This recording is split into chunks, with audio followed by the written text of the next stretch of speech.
Hello and welcome. Kia ora, no mai haere mai. How's everyone doing? Sorry for the delay. I was just closing the Discord thread. I just wanted the channel. I didn't want anyone to be able to post while I was sharing it, just in case anyone did any funny business. Hopefully you can still see it. I changed the permissions so people shouldn't be able to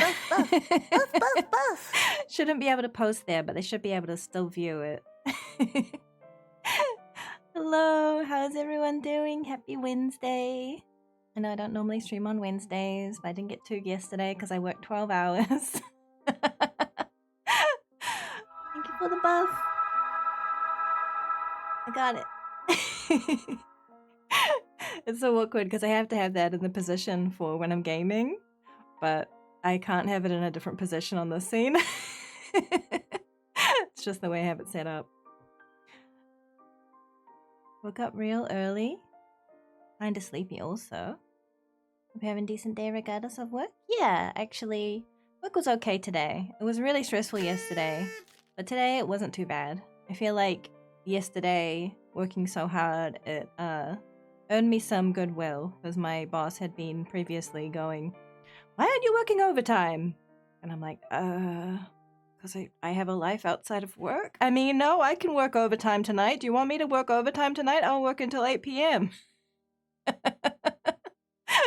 So I worked until 8:30 p.m. last night, from 8 a.m. to 8:30 p.m. with a half-hour break, so 12 hours. And then I sat on my porch despondently for a couple of hours.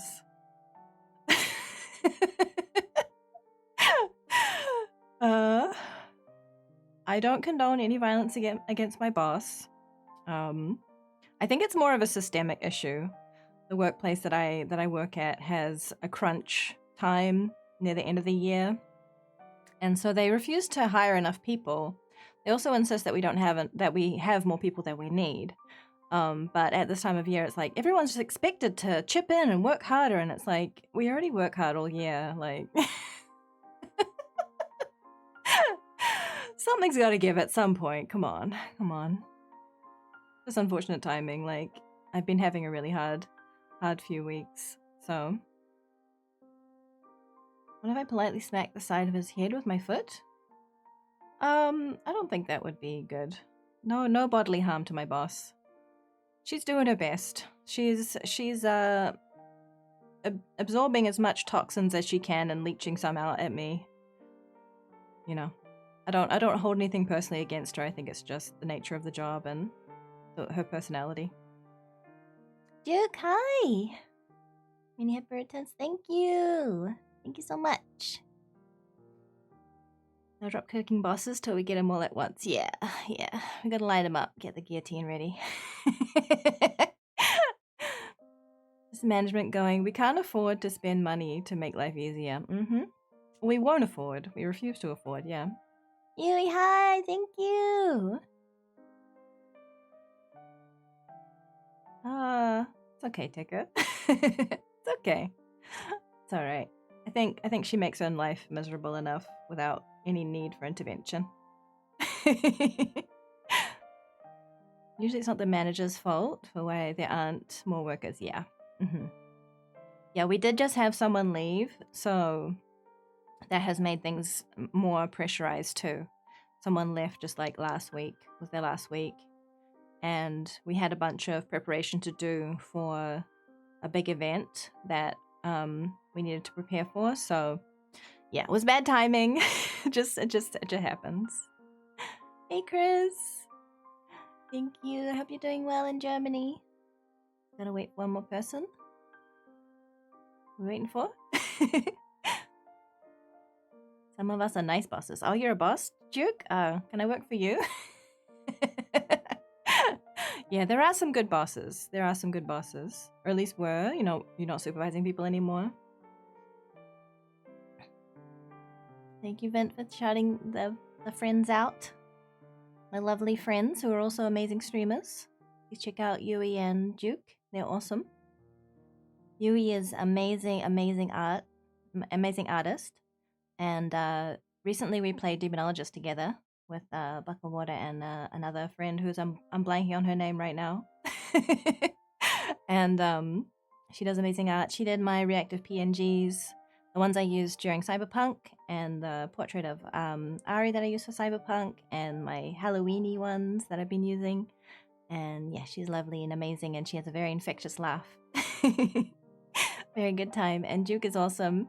He's doing parry only run of Elden Ring, the Madman, the Mad Lad, which is very entertaining. He's finding out ways that you can get bosses to attack you and deflect things even if it's not really designed for that.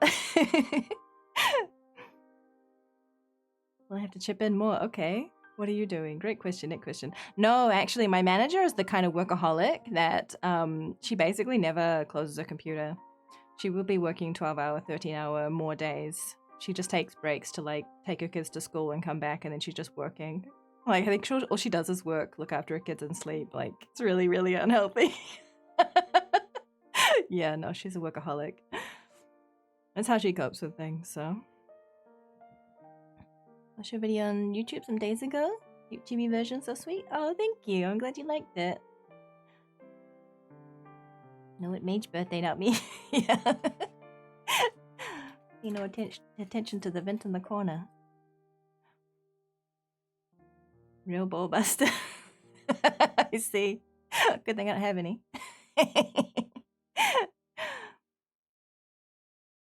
Bold of you to assume I have balls. Mm-hmm. It was fun. It was so fun. We should do it again. We should play Labyrinthine. Would you be actually? I'll DM you because I was thinking about playing Labyrinthine with Buck of Water Saturday the 28th. So there's room for a couple more. So not this Saturday, but next Saturday. But I'll DM you. I think it's up to 4 players. Near the end of Elden Ring? Nice, nice. That's gonna be incredible watching you defeat the final bosses by only parrying. I'm amazed that you've got this far. My silly butt did a challenge run in Bloodborne once. And I've been told it's pretty much impossible. It was cost parasite only, main hand. So yeah, Martyr Logarius and Orphan of Cost, they're both extremely resistant to arcane, and cost parasite only does arcane damage. Also, the weapon's quite slow, so against Martyr Logarius, it's pain. It is pain. Cost is fast too. The laugh is just as infectious as your giggle. I don't know how that's possible. Yui's great. Very, very lovely. So Duke is building up to the DLC. One of those. Hate life. Die on the job. Yep. Very much so. She actually was talking to me because I was telling her about some life stresses that I was going through to try and get some leeway.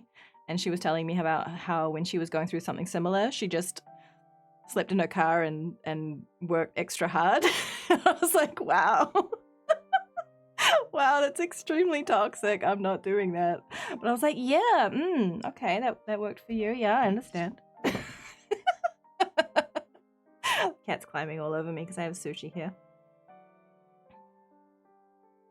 Takes your mind off things, although sometimes builds stress. Yeah, working does not take my mind off things. I hate work.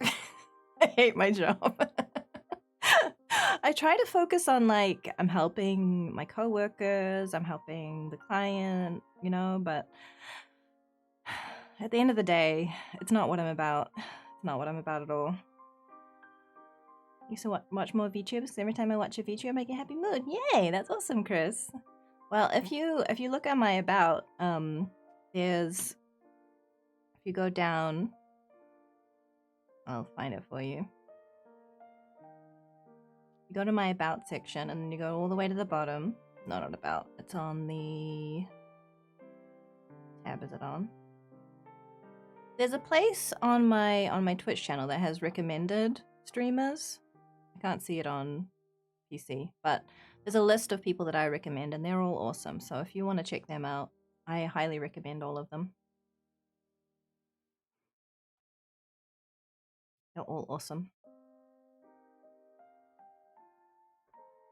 Vivian, why are you climbing on me? Please stop. Please stop.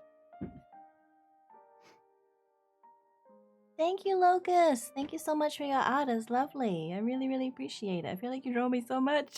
I hope you have fun drawing me. I really, really do appreciate it. It's so very sweet.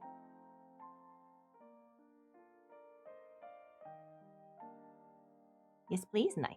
All right. I'll DM you later, Yui, and we can arrange it.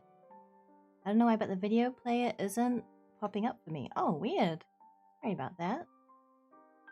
Last time I played Labyrinthine, I ended in a Marco Polo session. Yeah, you can lose track of each other, because when you die, you get respawned at the starting point, and then you have to find each other again. Yeah. Hey, Rustbot. I have cat fur on my mouth because Vivian's wiping her tail on me. This what makes a challenge fun. You get to figure out the different ways to defeat the bosses. Yeah, that's true.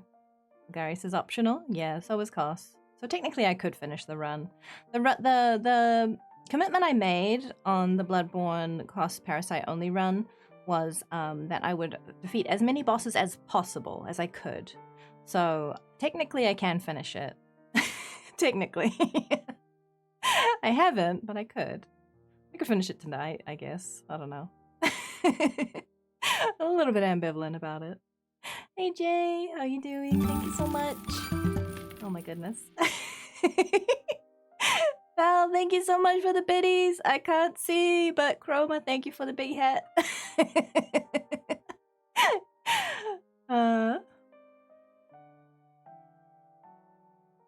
Vivian's hungry. Yeah, she might be. She might just be curious about the food that I have. Congratulations, happy birthday. Thank you, Chris. I appreciate it. Thank you. You do what you love. You never work in your day in your life. Someone smart, probably. I feel like someone smarter said, if you monetize your hobbies, you're going to be miserable. A merry day indeed. Personally, have been in a situation where I go to the Ministry of Magic and sit there waiting for something to do for 8 hours a day. Oh no. Honestly, I would just have a little notebook and I'd be writing my stories. Or a little, like, laptop. Oh, thank you for the tinsel cuddles, Vent.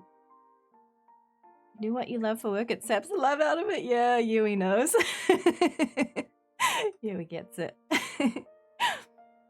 I would like to write for a living, but it's a pretty big stretch to go from no one and nothing to published author, especially since I haven't actually finished writing a book ever. Short stories, sure, but not book, no. Don't mind the amount of times I got the urgent situation just to find it 2 hours and sat there 5 hours of waiting for nothing. Yeah. Supposed to be absolute cute chibi girl is Mimica. Oh yeah, Mimica is another person that appears here. And we have a challenge going at the moment that we can unlock a series of streams with Mimica doing Doom Eternal. So if that's something you're interested in, feel free to donate Elixir. Lisa Girl, hi! How was your stream? I'm gonna have some matcha. This is the right button. There it is. Oh, that made tinsel disappear. That's not good. Oh wow.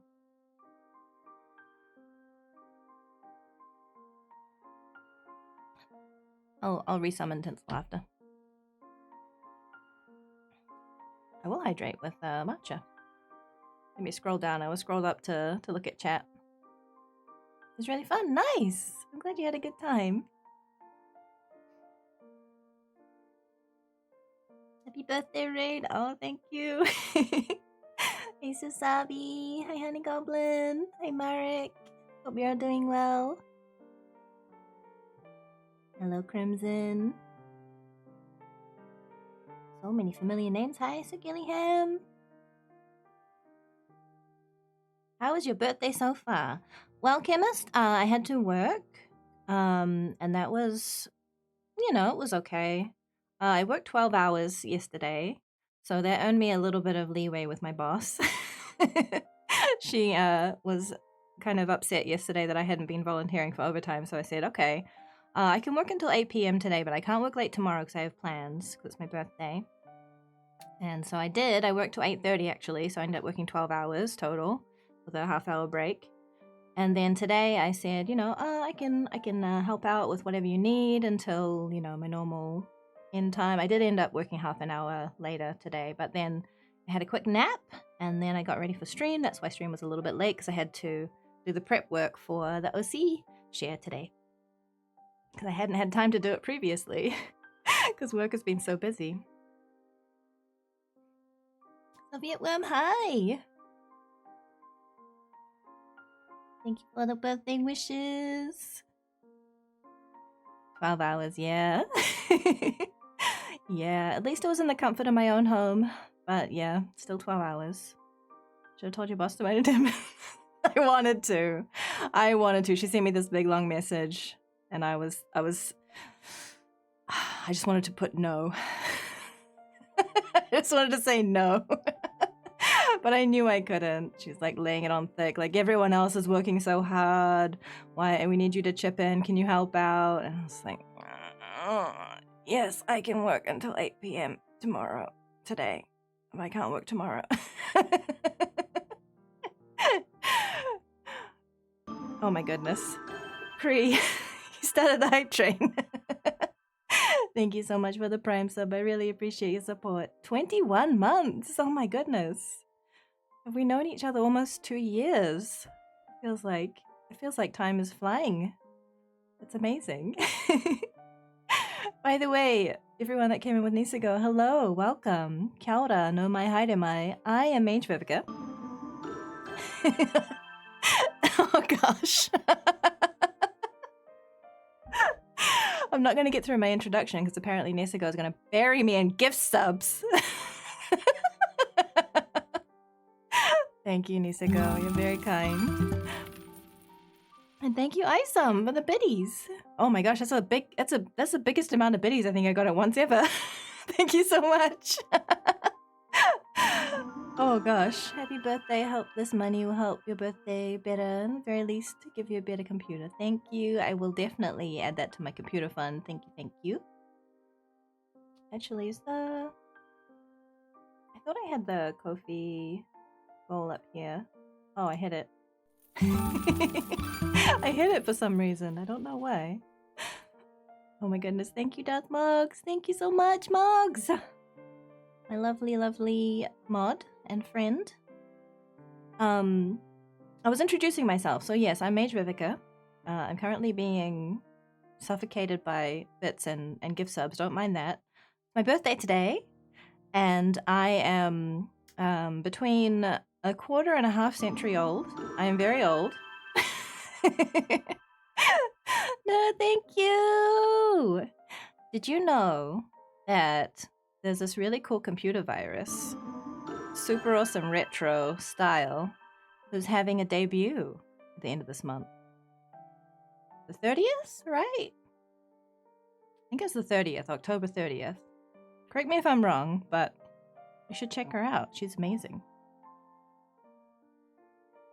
Windows 95 virus. Yeah. Very cool. Very unique. Thank you, Dayama, for the gift sub to Yui. It's very kind. I appreciate it. Lady of Bongos. Yes, she has bongoed many a VTuber. I have a bongo from her too. I should put it somewhere. I've just been hoarding it to myself because it's so cute. So with the PC fund, by the way, I didn't want to try and crowdsource the whole cost from the community because it's a big cost. So that's why it started at 50%. So I'll be upfronting that amount, and then the rest will be from people helping out. Thank you so much for the tip. That was from It's Me. Thank you so much. I appreciate it. Oh my gosh, that's a big tip. Thank you very much. That's very kind. I appreciate it. That could even buy a whole component. That might even pay for my RAM. I'm actually going to be building the PC myself. If people want, I could try to stream it, like a hand cam stream. But I'm not sure if I'll have the setup for it. I can try and figure it out. Because I do appreciate people's help with it very, very much. It isn't lost on me that you're spending your hard-earned money, that you spend your life toiling away at whatever you do to earn a living, and so you're basically giving me some of your life force to create some lovely content for you to hopefully enjoy. So I appreciate it. It's very, very, very much appreciated. So if there's a way I can give back for that, I will. Absolutely. Am I too late to send in? No, Jedi Lady, you're not too late. I'll unlock the thread. Let me adjust it. The channel. I keep calling them threads and then it ribs me for it. Manage permission. Send messages. Okay. I think you should be able to submit to the OC share channel on Discord now, Jedi Leader, but let me know if you have any trouble. I can adjust the settings again. Chris, thank you so much for the sub. I really appreciate your support. Thank you so much. I really, really do. Thank you. Very generous. I hope I didn't miss anything. I feel like the notifications are constantly going off.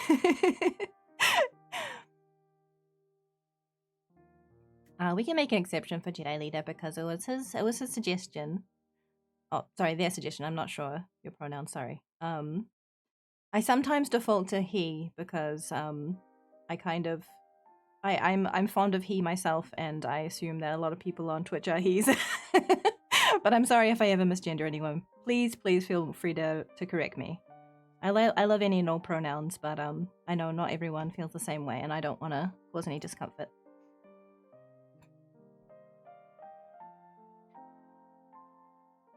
Have a good day at work, Duke. Thank you for stopping by.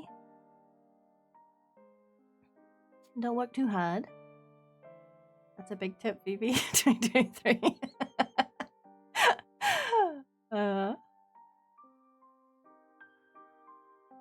How much RAM am I getting? I'm actually not sure. I have. Let me check. On my throne, I have a list of PC parts. It's subject to change because what is on sale, what is you know. Throne's giving me confetti. I didn't know it does that. What's compatible with what parts, if I swap any others out, changes over time. It looks like we're doing a... No, that's the hard drive. Throne is lagging. 2 16 gigabyte sticks of RAM by the looks of it at the moment, which is only $70, so yeah, that will definitely pay pay for the RAM. Yeah, that should be plenty.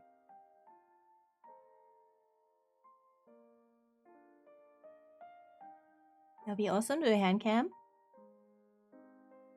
Yeah, RAM is not super expensive, yeah.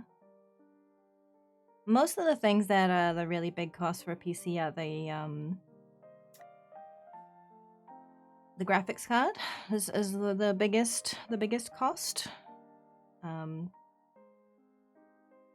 Yeah. Off the top of my head, I don't have all the prices memorized or anything, but I just know those fluctuate a lot and are expensive. Especially with people buying them up to do random things with them. Trying to catch up on chat. I'm sorry, I'm so behind. So behind. Used to call everyone dude when I was younger. Thought it was a cool thing to call people. I like dude. You can call me dude. Delta Alomegas, thank you for the 5 gifted subs. Thank you so much. That's very kind. Still call people dude, just a habit. Yeah. I hope that if people don't feel comfortable with a title or any kind of way of address, that they just let us know. Because I think everyone in my community will be happy to adjust. I always default to he too. Even when personifying objects, like his little guy, yeah. I used to think it was kind of like patriarchal thing, but now I think it's just because I like male pronouns. I like men. I like boys. They're nice. I've always been friends with more men than women. I've just always been more comfortable around them. Probably because I have a really good relationship with my dad. So it's not open for me. Okay, let me have a look. Might because I adjusted too many of the settings.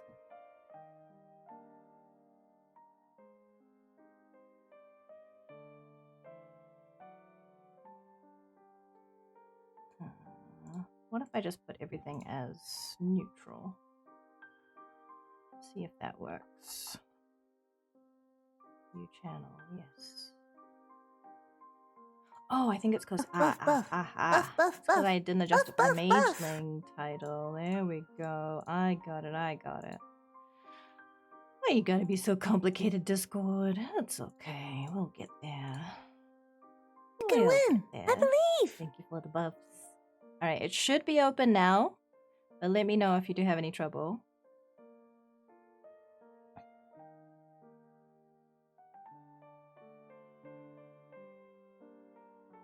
Thank you for the buff and the encouragement. I appreciate it.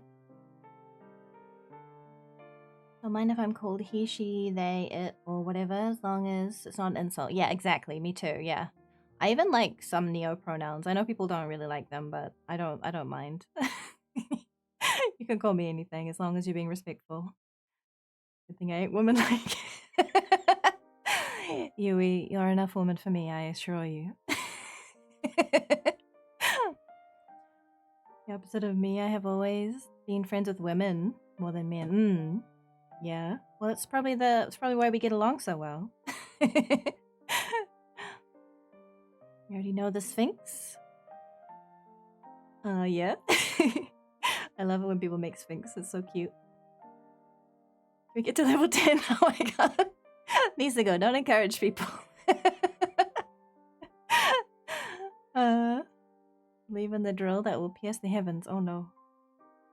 Never before have we seen this confluence of big sis who stands up to the bullies for you and cool uncle who knows the name of every mushroom and how to steal cable signals. Oh my goodness. I sum. Thank you so much. Thank you. What a chat, I sum. Thank you for 20 gift subs. Oh my goodness, thank you. I think you blew through level 10. What do we even get to? It won't tell me. It's just... Oh no. Oh no, you've encouraged Awful now.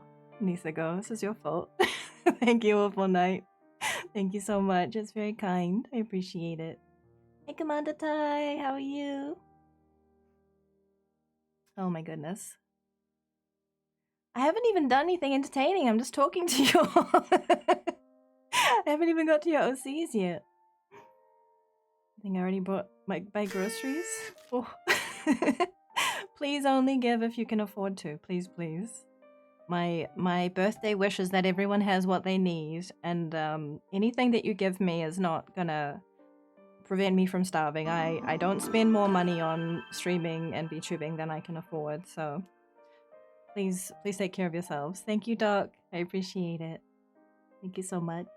And thank you for the confetti halo. Yeah, I'm getting a lot of funds today. That PC might be closer than I thought. Often lumped in with other women I hang out with, one of the girls, and I'm okay with it. Yeah, it's funny. I tend to gravitate toward those kinds of people, I think. I'm talking about the best part of the stream? For me, at least? Oh, me talking is the best part of the stream for you? Oh. I'm glad you enjoy talking to me. That's lovely. Thank you so much. Thank you, Awful, for the biddies. I appreciate it. Vote responsibly. Absolutely, yes. Are we just having... Yeah, I guess it was a little bit delayed. Hope you have a great birthday, baby. Thank you. One more. Thank you. Wait. We love you, mate. Thank you, Nisago. I appreciate it. Alright. Where'd my matcha go? I wasn't finished drinking it.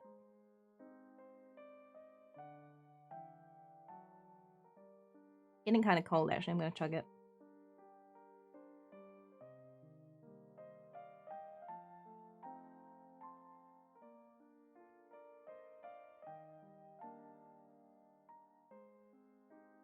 Tiny hat so you can see my cursed drinking face. Cool. Thank you.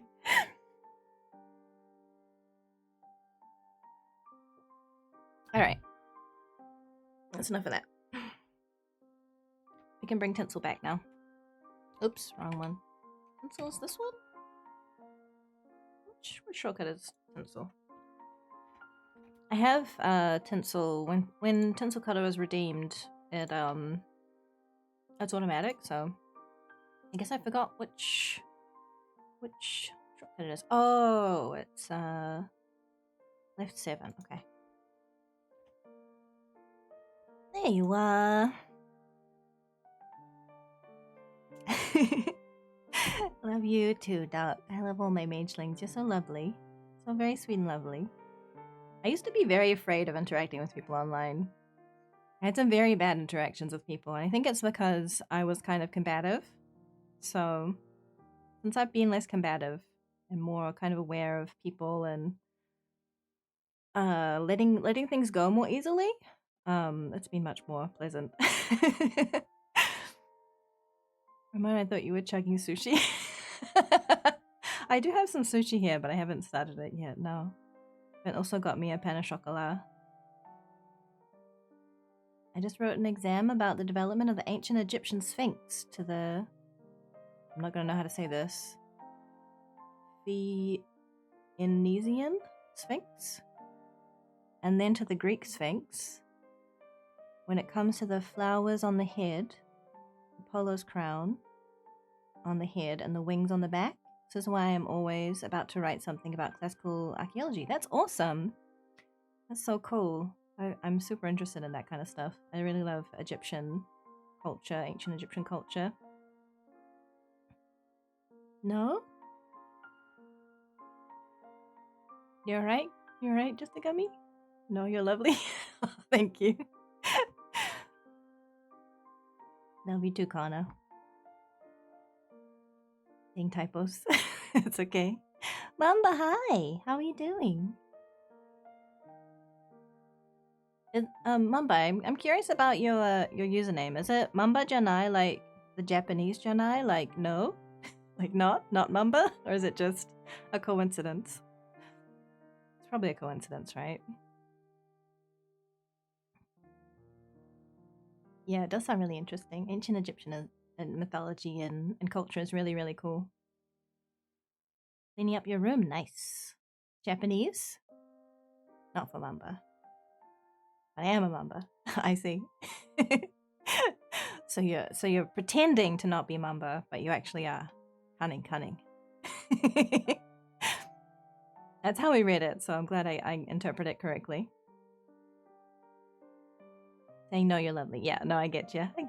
No worries. I typo a lot too, especially because I usually watch Twitch on mobile.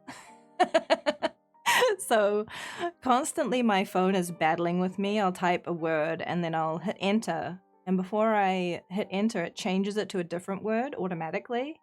Because I didn't select, like, yes, that's the word that I typed. I wanted it to be that word that I typed. So, you know.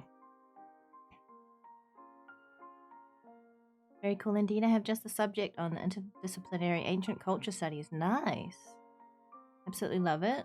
Just like Egyptology and ancient history. That's awesome. Yeah. Yeah, I have a sibling who she's doing a PhD in ancient Greek and Roman culture, classics. Thank you so much for everyone who contributed to the hype train. Level 10. That is a lot. That is a lot. Thank you so much. And everyone who is just spending your time, your company is as important to me. Really, really appreciate it. Don't feel pressure that you have to give. Because I know everyone's situation is different and I want you to be well taken care of. And I know the stress that can come from not having enough funds. I grew up pretty poor. That's why a lot of the games that I play on stream are older, because I never got a chance to play them when I was young. I never played a Mario game until this year, and I never played most of the Zelda series until I started streaming and had more access to them. So I definitely get it. No pressure. Don't typo. Just no, you're not stupid, Kana.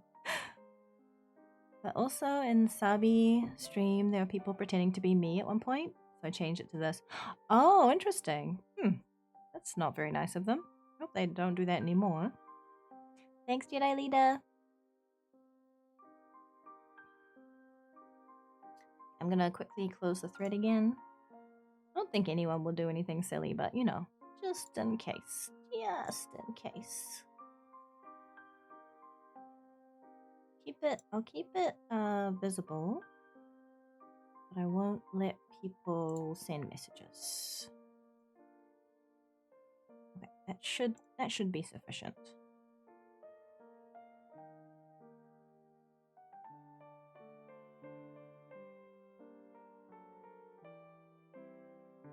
Thank you, Gummy. Time to start another hype train. I think it's got a 2-hour cooldown on it, so I can cheer and eat popcorn. Yes. Nice. Yeah, I like the little hype emotes. They're very cute, especially the little animal ones. I like the photo ones. I like the animated ones too. The not animated, illustrated ones. Warren dumbed at me. Oh, yeah. I feel very fortunate now that I can enjoy my hobbies, my gaming hobbies, much more. Always down to hug food eaten. I love duck hugs. Playing Tetris on stream. Oh yeah, I love Tetris. Talking about old games reminded me of an old fun game. Oh, what one? I guess someone does a bit of tomfoolery. Poor people can be rich by heart, especially more rich than rich people with no heart. Yep. Yeah. I mean, money isn't everything, but it certainly helps to have the basics, right? I think it can be really stressful to not have what you need in terms of food and shelter and healthcare and all that stuff, which is especially important in the US because there's no really robust safety net the way there is in other countries. Artemis, hi! Any making it for a stream after so long? Welcome! You're just in time for my birthday. Too late for me to make a submission? I think you can still post there because I just disabled Magelings, but mods still should be able to post there. 1 hour? Oh yeah. Post the full story if you want to read it, but also post a synopsis. I want to keep it simple. Yeah, we'll see how much time we have. I have been blabbering on for a while. Guess we should get to the OCs soon. Feel free to use Mage Mashika, whatever you please. Thank you. She's really cute. I love it. Thank you. I appreciate it. Post in game suggestions. Star Wars Episode 1 Racer. Oh, interesting. Need your opinion on something later. Thank you. Thank you, Artemis. 1 o'clock in Germany. You gonna go to sleep soon? Birthday Y got jammed. Oh dear. That's alright. Green Dad Anya? Alright, let's go. Where are you? There you are. I think, this way? There he is. Grinning and bearing it.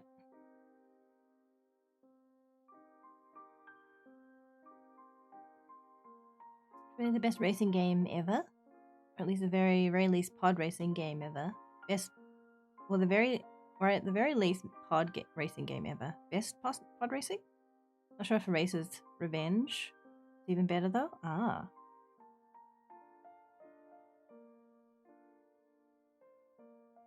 They're so cute. Bucka would have made the little Bubbacas, by the way. Yeah, there is a Sekiro Babrika. I'll show you. The latest edition. There it is. I think I would have made it very, very charming. Blow it up for you. Isn't that lovely? Back to Anya Vint. Oh, wrong way.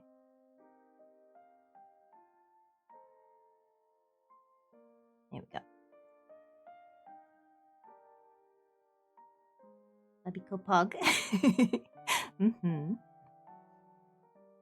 Lovely babka. Right, shall we look at some OCs then? Some generous magelings have lent us their OCs to enjoy. Thank you, chemist. Vita babaka win? Could be an idea. Get charming water onto it as soon as I can. Alright, so we've got actually we don't have any music on this scene, so let's pop some music on. I guess we'll just do more Lily Pichu, right?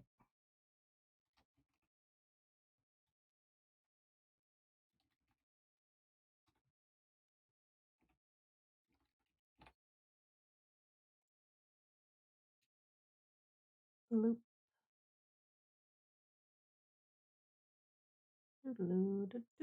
Browse. I think they're here. Audio files. Lily Pichu.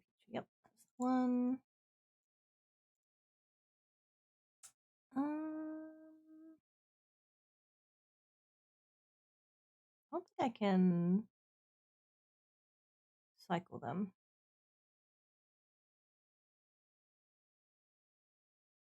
Let's try this one.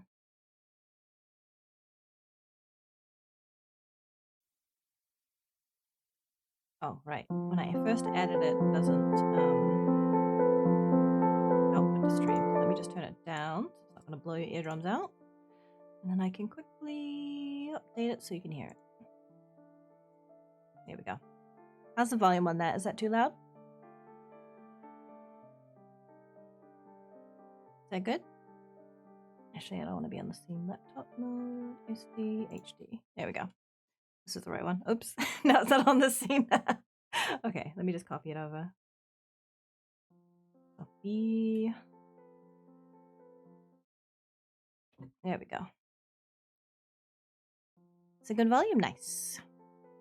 Barely audible? Should I turn it up? It starts kind of quiet and then it goes a little bit louder.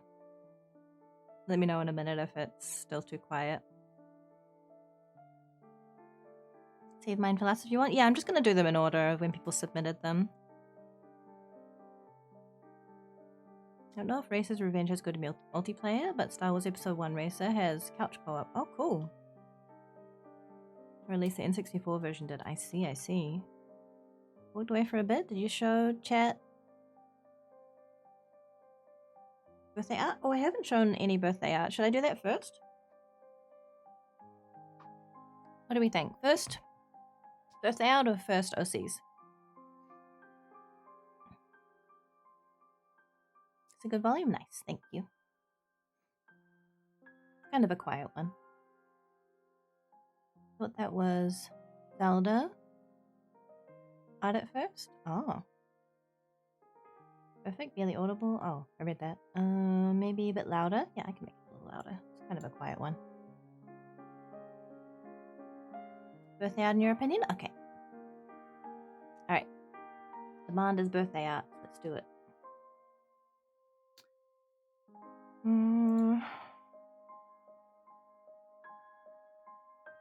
Image.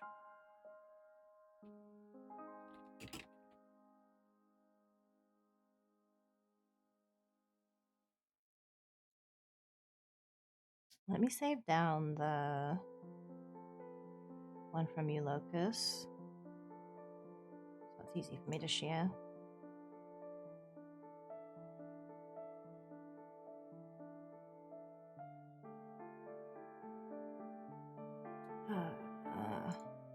Saving things from Twitter is kind of annoying, but I think I can open it like in browser, like copy image address. That's right.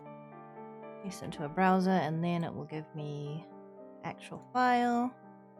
Nope, it still tries to save it as a .gif, whatever that is. See if I can just adjust it so it's not a .gif. .gif. What even is a .gif? Peter, you can't eat my dinner. No. Please, please, kitten. Do not. Do not. Do not. Do not. Thank you. I don't have a folder? Make a new folder.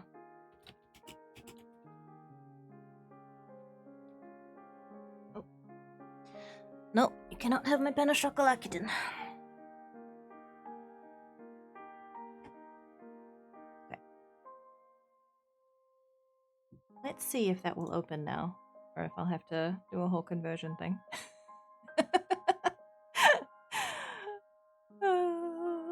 Twitter. Why for art thou Twitter? Yep, that works. Okay, cool. Nice. I have to do that. The other one. Sorry, I prepared the OC stuff, but I didn't prepare the fan art stuff.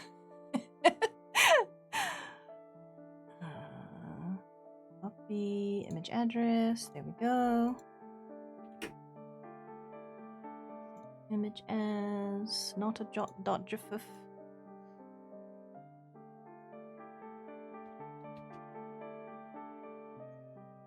There we go. Okay.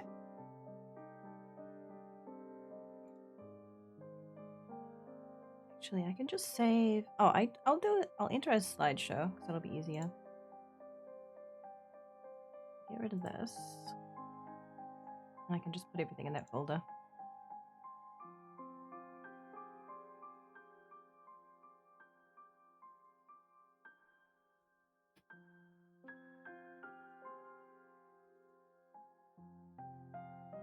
Okay. Image slideshow. Reading art.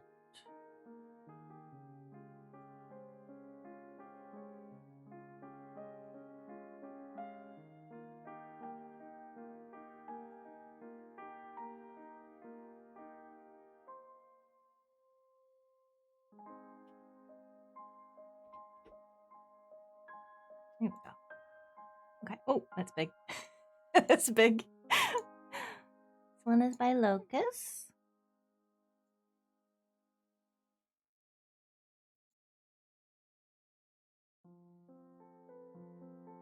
Moonlight Mage.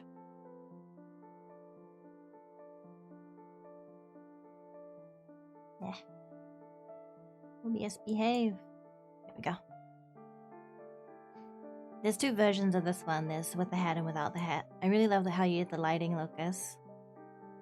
Looks very, very peaceful. I really like it. And I feel like I know like my design kind of has some challenging elements to it, like different textures and like the amber and the staff and like the wood of the staff and different like cloth and stuff. So I do feel like you differentiated it in a way that's noticeable and it gives it some depth. I think that's really, really pretty. Thank you so much.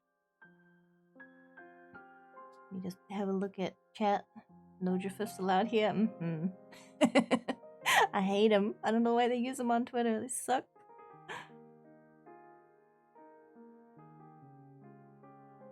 Asking a question? I don't know what I'm trying to ask. Oh. Do you have a question? Can we still use the OCs we shared? Oh, of course, yeah. They're still yours. I'm not claiming any of your OCs, don't worry about it. They're absolutely still yours. I just wanted to learn about them.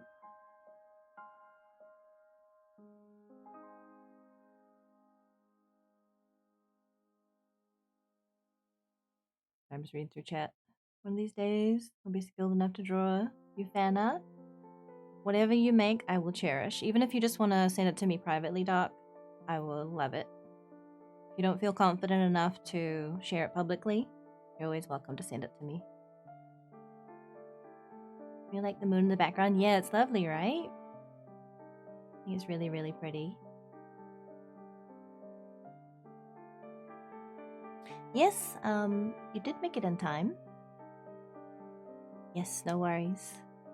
We're just looking at some fan art, and then we're going to some birthday gift art, and then we're going to do the OC share. Just finished chatting. Going to the birthday art. Yep. Right on time. Perfect. So then we have the version with the hat. Lovely. Fade in of the hat there. Very, very cool. My hat came back just in time. What interesting timing. That's funny. Yeah, the brown, the coloring is really nice too, yeah. And the highlights in the hair and everything. I really love it. I believe how much I improved in 2 years. Yeah, I see it. I see you're developing your style. It's really, really cool to see. I really love watching people create and helping people to feel motivated to create, because I know creative work is so hard. Like I have to write a buff every week. Sometimes I write a couple or 3, and then I don't have to write for a couple of weeks. But some weeks I'll sit down to write a buff, and I'm like, nothing I'm writing is working. Like I had a week where I wrote like 5 buffs, and like only one of them was good. It's just hard sometimes. Sometimes things just don't work, and sometimes you just don't feel, it just doesn't feel good. It doesn't feel right. Just you don't feel inspired, you know? So whenever I get any kind of fan art, whether it's, you know, visual art or any other kind, I really, really appreciate it, because it shows that someone is not only taking some inspiration from something that I've done, but they're also putting their effort into creating and being vulnerable by sharing it. So there's a whole lot there that's like trust and, you know, connection, and I'm gonna start crying if I think about it too hard. Already tearing up. So I really appreciate it. Thank you so much. Not confident in mine at all, but hey, we ball. Well, you're always welcome to share it quietly on the Discord or whatever you want to do. If you feel up to it, no pressure. One of my favorite things in the community is watching everyone's art improve leaps and bounds. Watching yours come along. Proud of what you've done, Locust. Yeah, me too. Getting the motivation to do something, right? It's hard. It's super hard. Okay, let's move on to the next one. I don't have a whole lot of birthday art at the moment, but this one is very special. This is a combined effort by Nisago and Buckle Water and Vent.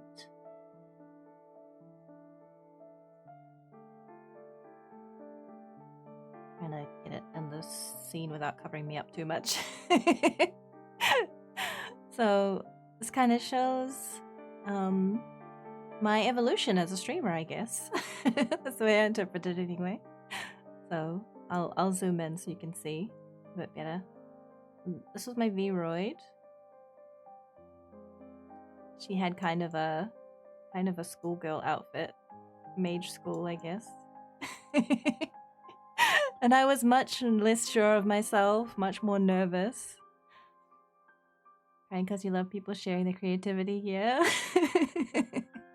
I know, I'm a big softie. His adorable expressions, yeah. Nisago's art is amazing. His expressions I always love. He's gonna object, but I really do. I really do appreciate the Nisago. You're shaking your head. I'm nodding my head vigorously in response. You can't help. You can't tell me that your art isn't enjoyable to me, because it is.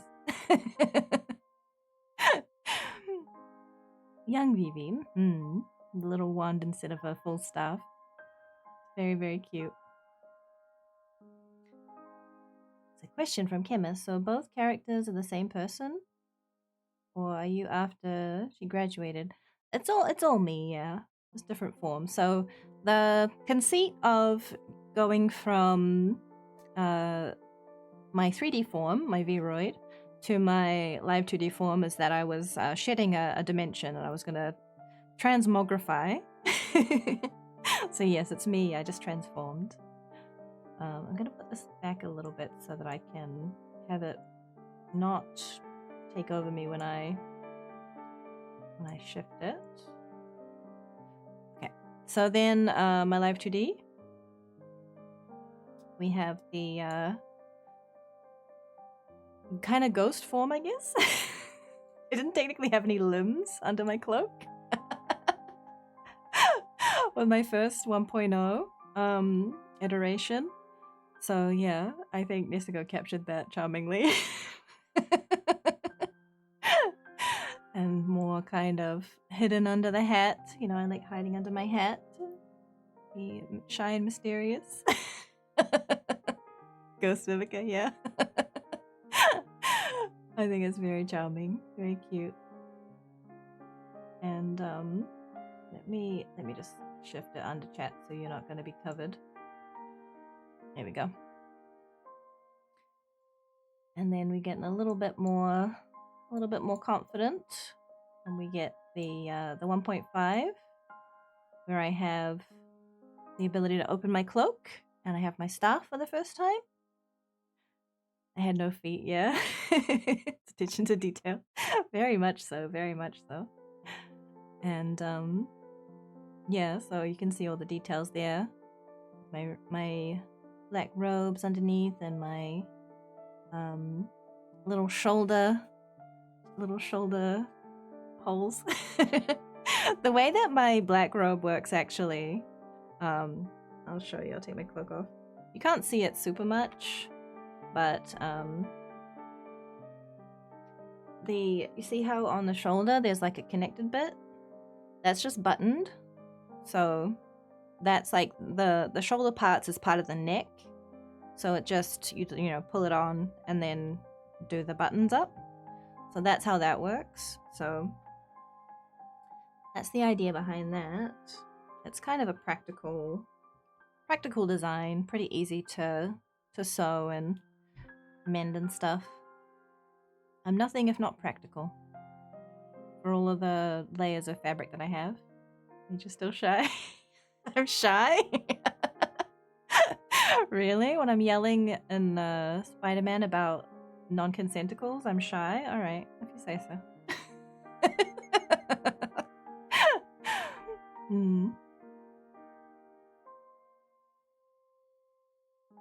Like Samson and her hair grows so long. What is her power? Yeah. Well, I couldn't make the V-roids hair as long as it is, really. And I had arms, yeah, I suddenly grew limbs. Feet and arms. It's amazing. And then we have my 2.0 form. Right, you can even see my pants a little bit. I actually have a toggle that I can untoggle the skirt. I did for my 1.5 as well. It just only ever comes up if someone's like, "What's under your robe?" And I'm like, "Here you go, pants."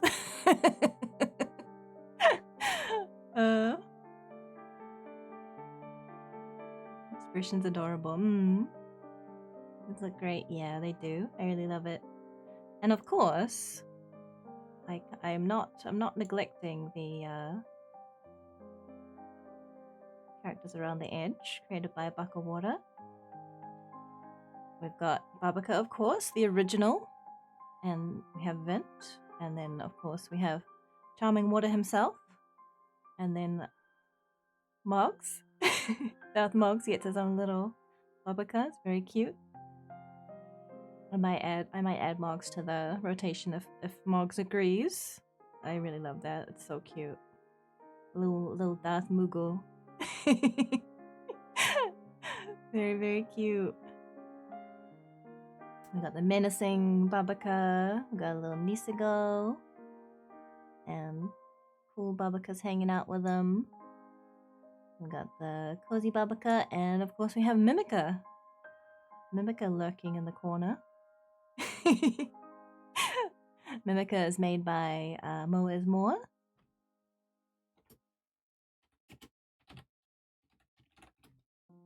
So angry, yeah, she's determined to blow up those demons, squish them all.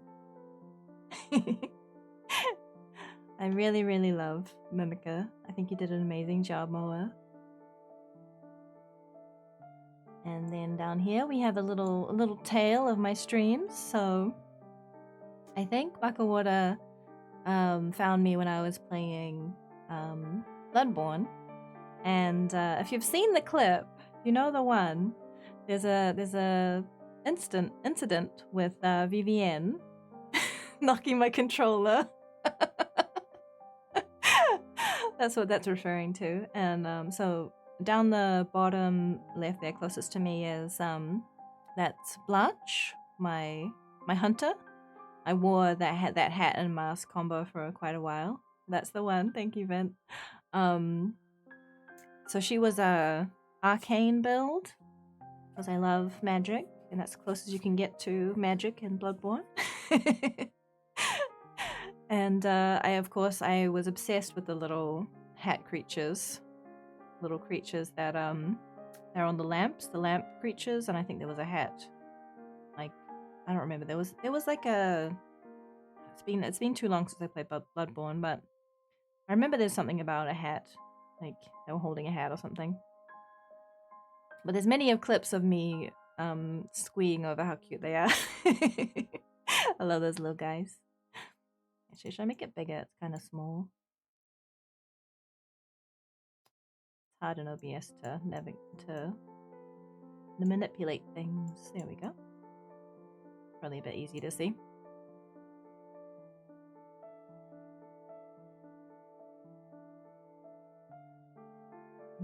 Vivienne Violencia. She's violent. Could have done it without Nisago's great design. Yes, Nisago is Mimica's design father. I remember the first design watching you play Dragon Age. How you've evolved. Has been quite the journey, huh? Wouldn't I call it intended assassination? It was a canon event, definitely. The messengers, yeah, they're so cute. They could wear hats, that's right, yeah, they could wear tiny hats. You read my message in the chat after this, please? Oh, sorry. Oh. Thank you, Jedi Leader. It's gonna make me blush. Be yourself and don't change who you are if someone tells you differently. You are now the most ideal self and will only improve and learn with yourself and others. Keep being sweet mage that you are. I'm sure you'll only go further than you already have. May the force be with you always. Thank you, I appreciate it. Sorry, it's I've been really focused on talking about the art, so if I miss a message, feel free to remind me. I don't mind. Hi, thank you for the resub. I really appreciate your support. Thank you so much. Thank you for the birthday wishes. And I don't think I thanked you, Artman. Thank you so much for the bits. Thank you for the birthday wishes and the bits. I appreciate it. Thank you. I don't think I missed any others. Those two were close together, I guess. Thank you so much. I really appreciate it. All of the bits and subs and tips today will go toward getting me a dedicated streaming PC so that I hopefully don't have as much scuff, because I won't be swapping out peripheries anymore. I'll just have it set up for stream and it'll be dedicated to stream, and I won't have to worry about that kind of stuff anymore. And also, maybe if I can figure it out, we'll do a hand cam PC building stream. But we'll see. We'll see if I can figure that out. Greatest mage of all time for real? Oh. I don't know about that, but I appreciate it. So yeah, Blanche and the messengers and the poor saint who was assassinated by Vivienne. Oh my goodness. Thank you, thank you so much. I appreciate it. Thank you for the gifted subs. I really, really appreciate it. Oh my goodness. And of course we met Tinsel from that playthrough. It's a lovely little... I'm gonna want to put all these Babacas on the rotation. That Tinsel is so cute. So cute. And we have Rainy. Rini hasn't been streaming for a while, but I'll keep in touch with her. She's a very precious friend of mine. I love her so much. Hopefully she'll be back to streaming eventually if she feels up to it. I have a little indigo Babaka in her Baroth armor. She's wearing Baroth, chest piece and fan braces, and I think it's a cuckoo. Oh, what's it called? Kulayaku? Lance and shield, and then the Tobikadachi fluffy hat. Where's Mimi? Up in the corner. Voice critical public.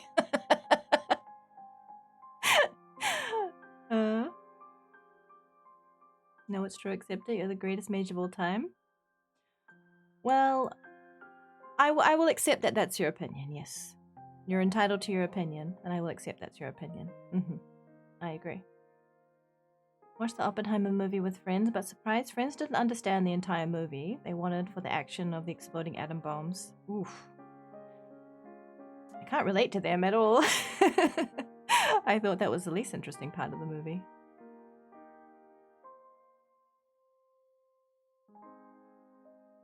Extremely bushy brows. Yeah, she's got her serious business brows on. I love that toggle so much.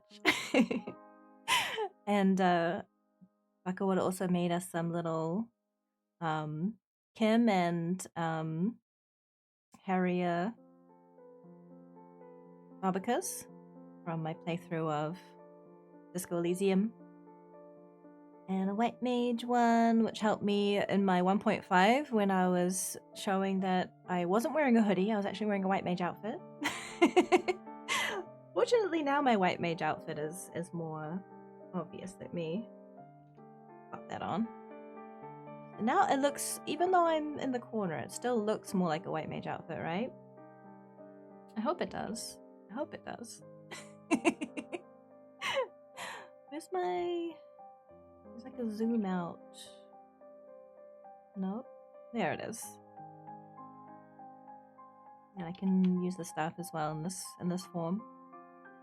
And of course I have my braids that go with it. Watch Oppenheimer because he's literally... Connor, stop inventing weapons of mass destruction, please. Maybe looks always that cute with the focus view. Second favorite has to be the time Babakas. The vent one. Very, very cute.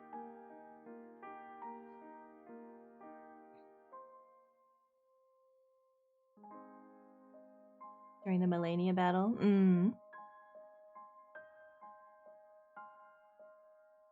Time Venti and Time Mage?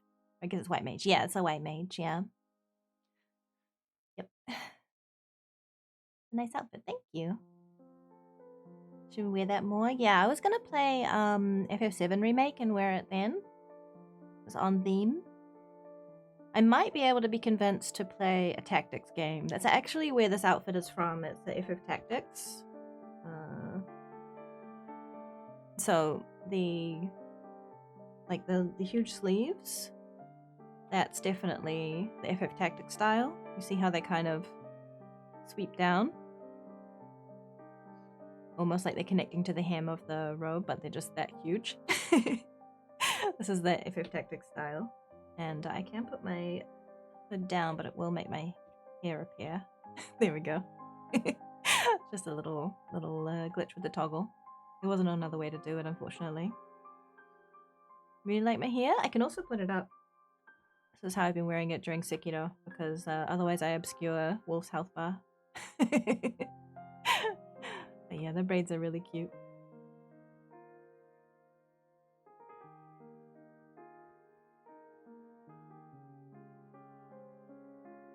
I think you look like Izio, the white mage outfit zoomed in. Really? I don't know who that is. I'm not super familiar with tactics. It's just that that was a RP forum and tactics setting was where I met Vint.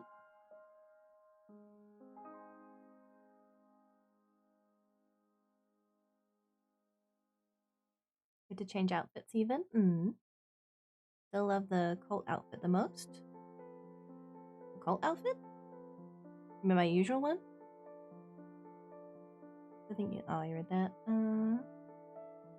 Sure, we shouldn't bring all the outfits and modifications to a trading card game. I think someone tried that. It didn't really end up going too far. Debating doing that with FFT White Mage super hard. But I was having a really hard time distinguishing it from in-game White Mage design. Ah, yeah, that makes sense. Those modifications and different versions, yeah. I mean, obviously the White Mage outfit in the game doesn't have the Ankh, which is an important part of my design. But I think the Ankh is that's the main modification. But yeah, we wanted to try and make it legally distinct, obviously. I don't need any NDAs. What DMCAs? Yeah. My hair could kill Melania. So pretty, love it. Oh, thank you, I. When they make FFT remake, we'll have to stream FFT. Yeah, I'll give it a try.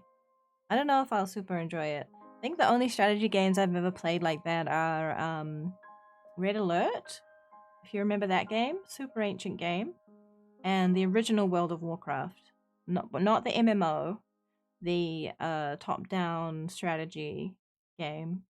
I would play it in French because it was, I don't know, I just thought the voice acting was charming.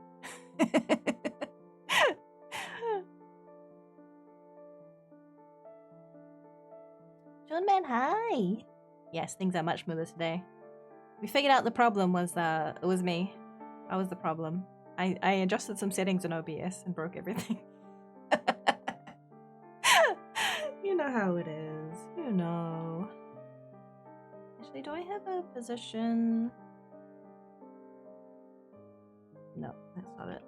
I thought I had a particular position for this outfit that's not not quite as far over, but that's alright.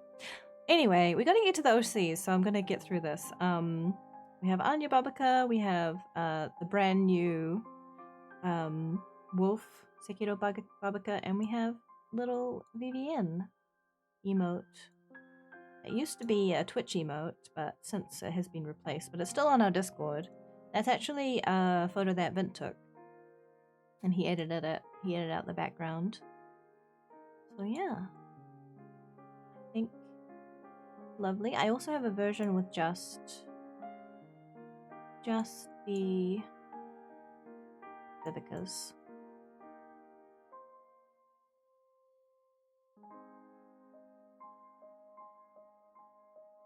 There they are.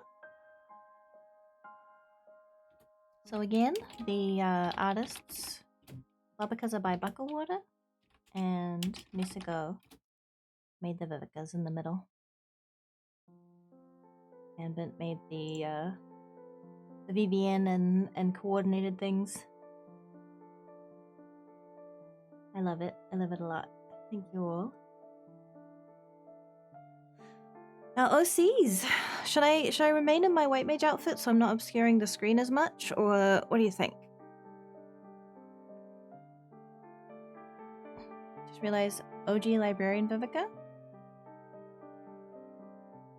Librarian Vivica or librarian? Yeah, Blanche was the inspiration for my librarian voice.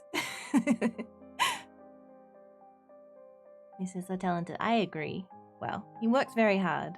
I feel like talent sometimes, using the word talent, kind of disregards people's effort that they put in. He works very hard and he is very dedicated on improving his art, and it shows. It shows. And gave us the prompts. Yeah, the director. Thank you, Vent, for your efforts. I missed one? Oh, yes. I'm sorry. I did miss one. Absolutely correct. Thank you for the reminder. Let me grab it. Very, very lovely one. We'll save it down right now.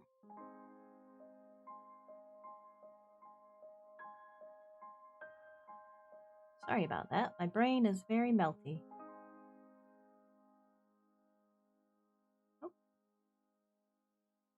it is, but I will show it on the screen too, so I can zoom in easily.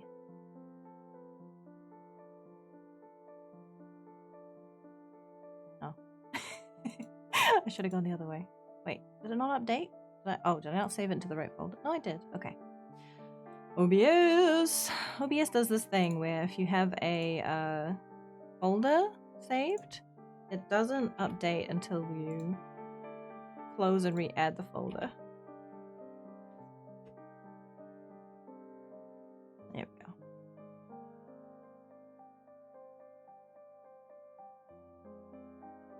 There it is. Oh, we got doubles. Why is the browser showing that actually? I'll just hide the window capture for a minute. Look, it's Mushy Me. This is by Teoma. Thank you so much. I really, really love how you managed to make the hair so flowy and the robes and everything. And I love how the amber on the staff is like a mushroom shape. Like a mushroom cap instead of an orb. It's really, really cute. I love how you did the yew needles at the bottom of the yew berries. I feel like the yew needles are a little bit of a tricky detail for people. Because people think, oh, it's a tree, it's going to have leaves, right? Oh, it has needles. I'm always happy when I'm depicted at all, but just a small detail. I'll show you. I will zoom in for you. See, so the leaves, quote unquote, are actually little needles. They're like groups of needles. So like they have like a stem in the middle and then the little feathery bits sticking off. Yeah. It's very, very specific and kind of unusual, I guess. Secret tech is that I barely know what I'm doing. Well, that means that you can be creative with it, right? If you don't know the conventions, then you can just wing it and come up with something as charming as this. It's incredible. I really, really love it. I want to put it somewhere. I want to use it somewhere, but I got to think about it. I got to think about where would be a good place for it. Maybe on one of the... I feel like I want to redo my BRB and ending screens and stuff, so I might, if you are comfortable with it, I think you already said that I can use it how I want, but might use it to put in one of those places. Misako. Thank you so much for 10 gifted subs. That's amazing. Please. Please save your pennies. I appreciate it though, thank you. Yeah, you can't really see the inky cap. Let me unhide the background so you can see it a little better with some contrast. I'll update the window capture so it's back to... Oh, it's because I'm on Discord, that's why it's doing that. Go back to the OC share, right?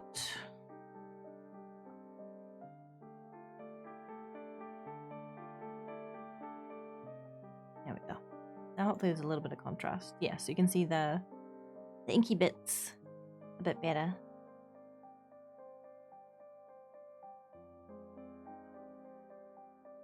Devouring all the berries. You can just make sure you take the pits out first because they're toxic. Spruce leaves. Yeah, I kind of like that. Just wonder if the white points are to the hat. Are these gifted? Oh, because I missed them, or if they were not there. Oh, you mean on the fan art? This is like a mushroomy version of me. I don't actually have. Yeah, I don't actually have the mushroom hat. I do have a mushroom hat in my comfy emote. This one. I love mushrooms. But no, my regular hat is just like this. I'll show you. Regular hat.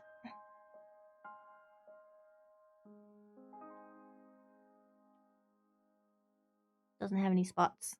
I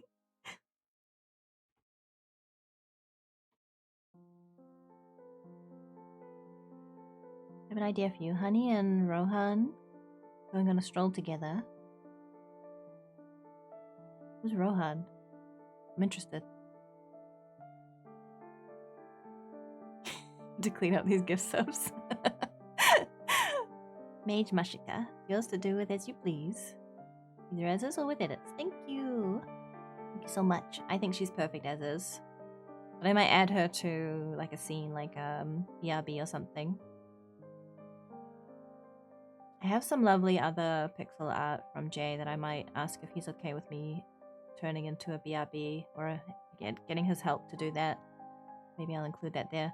I actually wanted to have a BRB screen that features fan art, so maybe I'll try and get that organized.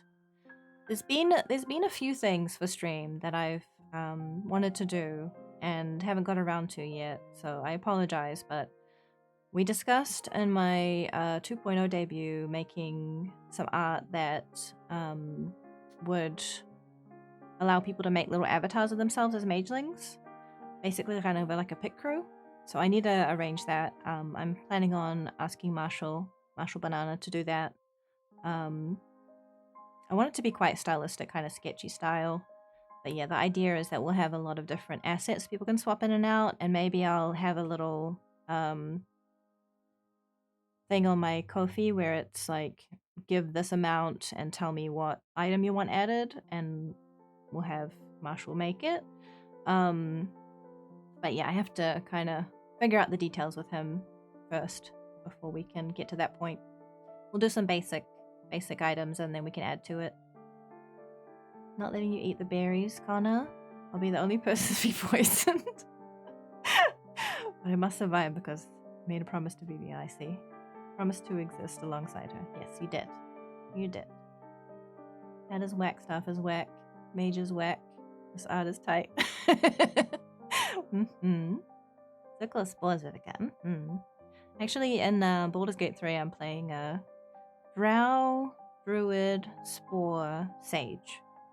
Trying to remember all of her details. Vivi, Vita, Vivi, Vita, Vivi, Vita. Have a kitten on me. She's trying to eat my pain au chocolat. There she goes.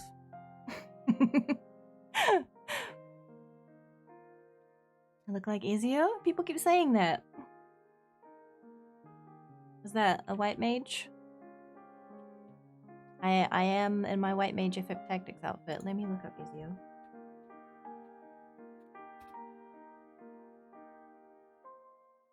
Oh, from Assassin's Creed. Yeah, red and white, I see, but other than that, he's got van braces, he's got pointy, like, Widow's Peak kind of thing to his hood. It's not like a shoulder guard? I don't know. It's not quite the same vibe. You can see his boots, you can't see my boots. My boots are hidden. So yeah, I see what you mean. We have the same color palette, but that's about where it ends. Also, he has more silver. I don't have any silver in my design. Thank you, Teoma. I really, really love the Spore Druid Mage Mashika, and I will have her feature somewhere. I'll figure it out. I love her. I'll treasure her forever. Wanhan's the name? Oh, yes, Wanhan is very, very cute. Is the mushroom hat releasing sleeping toxin to the brain? Probably, knowing me. So comfy emote? Mushroom, not a blanket. Yeah, so yeah, I'm wearing my normal cloak, my normal purple cloak, and then I have a mushroom hat. I guess it could look like I have a blanket over my head, but yeah, it's a mushroom hat. It's sort of a pun. So it's supposed to be comfy / wholesome. So savory. Mushrooms have a lot of umami flavor, which is a savory flavor. So it's like savory, wholesome, comfy. That's what the idea is. Yeah, I love Scylla. Her name comes from psilocybin. Producing mischievous thoughts, I see. Yeah, Vince playing a Githyanki, Jack Normal Man, who doesn't want to be a Githyanki. He wants to be just like a farmer or something. Been looking for a while. Is this a BG3 Vent? Mm-hmm. Doing multiplayer, yeah. Haven't played in a wee bit. Been busy lately. Both wearing boots, both have red and white hoods. Brown hair. Yeah, I guess so. Sure. I'm not going around assassinating people though, and I'm not jumping into hay bales from 10 stories. I'll just levitate, thank you very much. Druid Spores plus Rogue is a fun combo? Interesting. Maybe, Hibby! Hi! Maybe Jack will teach Scylla some roguing. How was your stream, Hibby?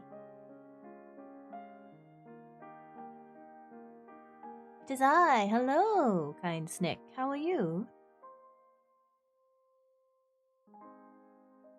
You're a tiefling in one? Oh, nice. That I'm playing multiplayer playthroughs. Ah, I see. Are people really mean to a tiefling? I've heard that people are really mean to tieflings. A schnozzum? It was nice. Awesome. Thank you so much for the birthday wishes. We're just about to start looking at people's OCs. I've been chatting for too long and then looking at birthday art and talking about that for too long and then talking about my white mage outfit for too long. We'll get to the OC share finally. Finally we will. I thought maybe I'd do some video games today, but looking at the time, it's been 1.5 hours and I still haven't got to the OC share. So probably not. That's okay. Tiefling Paladin of Vengeance or Oathbreaker. Depends on what happens in the playthrough. Nice. Counter with how about Matcha Cocoa? I feel like cocoa might drown out the flavor of matcha. Matcha's not an extremely strong flavor. But maybe it could be balanced. Possible. NPC tieflings get wrecked a lot in the game, yeah. People are very mistrusting of tieflings. It's very sad. Time to use freeze time spell, yeah.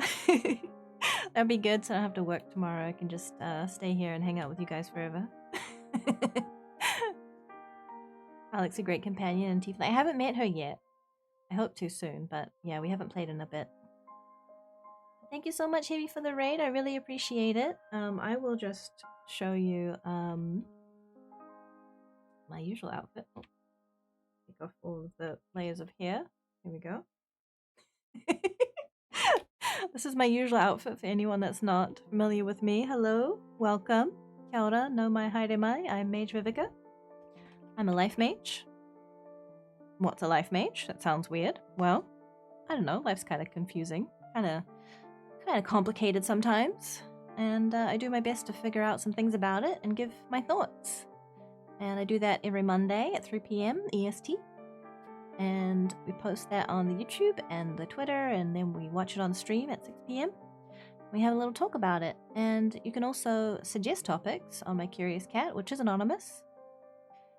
And yeah, we talk about mental health, relationships, and we play video games. And today, my birthday, we are looking at the Magelings, the people from my community, their OCs that they have submitted for me to review and appreciate. So that's what we're going to do now. Life mage is a mage who's living. Doing my best to, yeah. Thank you, Toppy. Alec is met early in Act 1. I hope you get to meet all the companions in BG3 and have interesting backstories. Is she easy to miss? We've only started like really, really early in the game, so yeah. We just got to like the Druid Grove and haven't even finished that area. Where's the Overlord coming from? Yeah, I don't know. I don't know about that one. Well, I think the text is going to be kind of hard to read on stream, but let me see if I can. Yeah, I can move it over so I can read it on the other screen. Have a look at the art. Very, very cool. I love the shading, the way you did the shading. Very cool, Toppy. This is Toppy's OC. No colors, but this is the best I could do. It still looks great. It looks great in the blue scale. So there's purple, is that lightning? And the red stripes on the hat. And the red coat. Very cool. Red mage styles. Sir Toppy, the spell sword of the Mage Tower. The wielder of swords and dark magic. His northern blood gives him resistances and talent for ice and water magic, while the inborn talent inherited from the divines gives him the ability to wield thunder and dark magic. Interesting. Divines, but also dark magic. I feel like usually people align dark magic with underworld, like hell, rather than divine, but that's interesting.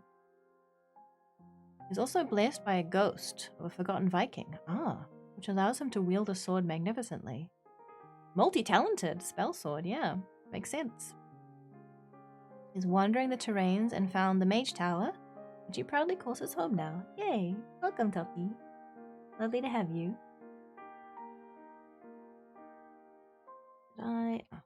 Wrong button. Oh. I'm not trying to do that. Stop it. Stop it, Discord.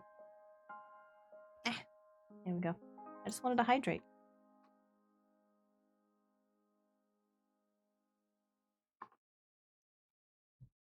You can skip all the companions? Oh. I hope we don't.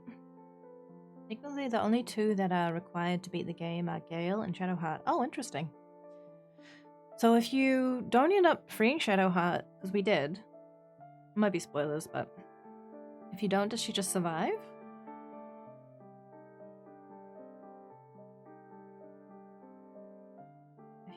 If you have met Will, you'll meet Karlek. Yeah, we have, yeah. Everyone but Karlek. I think there's another person that you can recruit. Name starts with M, but I think there's like something you have to do the tieflings. I just saw someone talking about it on Twitter. I tried not to look too far into it.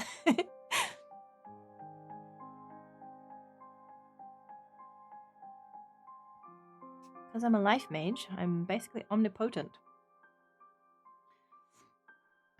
Well, maybe. Leave some mystery as to my level of power. Basically, the only two that are... Oh, I read that. So you can truly be alone in the playthrough. Already have no one to play multiplayer with. Dark. Sucks that you don't have a PC. I need to get you a PC someday. Your heart spawns in front of a door. Oh, okay. Interesting. Yeah, very careful with spoilers. It does not want to be spoiled. I know what he's talking about? Okay. Tried that overlord thing as a joke. It's only part of the prologue, and it's the difference between walking a few more meters. Okay, interesting. Good to know. Yes, you did understand the assignment correctly, Toppy. Thank you so much for your OC. Very, very cool. I really like all the aspects of it. And we have Bryce from Teoma. The Spice. Bryce the Spice Price. Oof. You can tell he's a writer, huh? That's a tasty name. I could chew on that for a while. Totally not a self-insert. Ah. Art by Honey Hitman. Yeah, you can tell. You can tell he knows. He knows he has the riz. Very, very cool. I love Honey's work. Honey and Teoma are making a visual novel / RPG. It's very fun. I've played it on stream before. Not everyone can post in the B-Day Oshisha. I closed it just in case people saw me live and joined and were nefarious, but if you wanted to add something, I can open it up again. Just because, you know, sometimes people be trolling. They do a little trolling, so I just wanted to make sure that nothing no one posted TOS stuff or something while I was live, and then I happened to scroll over it because I'm sharing directly from the thread. So nice to have a headcanon mageling finding the tower. Yeah, it is really lovely. I really like that toppy. It's really cool. Have beef with gods, yeah. I don't have beef with gods, but yeah. I respect that they help some people. Sometimes I object to some of their actions.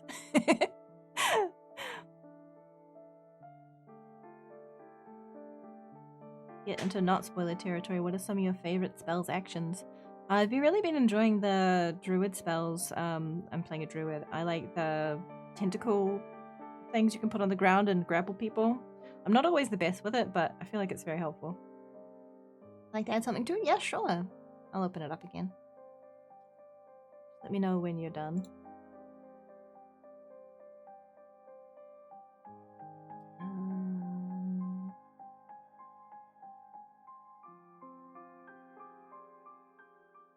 Actually, it should be open. Is it not open right now? I'll just... Yeah, no, Jedi added to it. I don't think... Because to enter the server, you have to be a mageling. You have to accept the mageling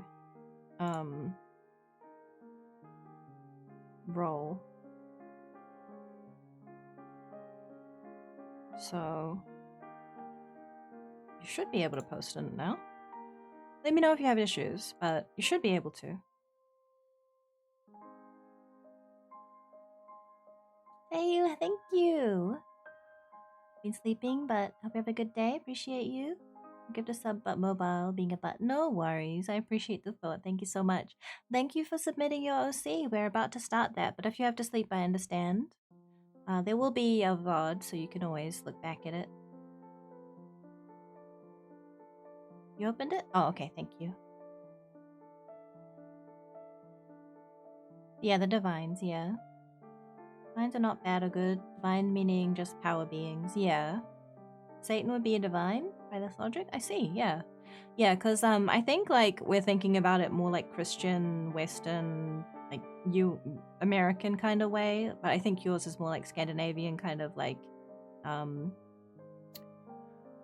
brain is blanking on the word. Norse, like Norse mythology kind of stuff. Yeah, so it's more kind of flexible with the kind of divine and devil and good and evil and stuff. Like wild shapes? Yeah, that is fun too, being able to turn into stuff. Thank you, Vent. The snuff toppy, yeah. It's all good. I opened it, then closed it. Now Vent supposedly opened it. Whether or not Discord lets him, a different question. Yeah, it should do. It should do. Yeah. Alright, so back to Bryce the Spice Price. Art by Honey Hitman. A systems agnostic character that I like to recycle between settings or across games, run by friends of mine, or occasionally introduces an NPC. Bryce, quote, the Spice, end quote, Price, is a man of many hats. Where's his hat? I know you mean metaphorically.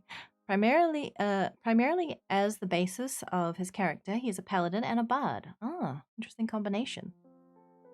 The way that these aspects interplay is that, if one is available, he pledges himself to the service of the local god or gods, or revels and celebration. Ah, so he's like a Dionysus kind of follower. As a matter of faith, Bryce makes it his mission to ensure that the great party we will call life goes on as long as the beat's funky, man. I love that. Sounds like a good time. Occasionally we'll have to smite a fool for harshing the buzz, though. And sorry if I am a little bit awkward with my reading. I do have dyslexia, so it's a challenge for me, but I'm up for it. Bryce considers himself a patron and supporter of the arts and culture, and makes a quest of learning and helping to preserve the artistic traditions he comes across in his travels. From town to town, he's had the locals teach him their ways of painting, costumery, performing arts such as music, dance, theatre, or storytelling, and especially cuisine. You can cook, huh? Sounds good to me. His interest in spreading knowledge of local delicacies is what earned him the monkier of the spice to begin with. Oh, interesting. In the past, Bryce was an archivist and journeyman scholar. Aha.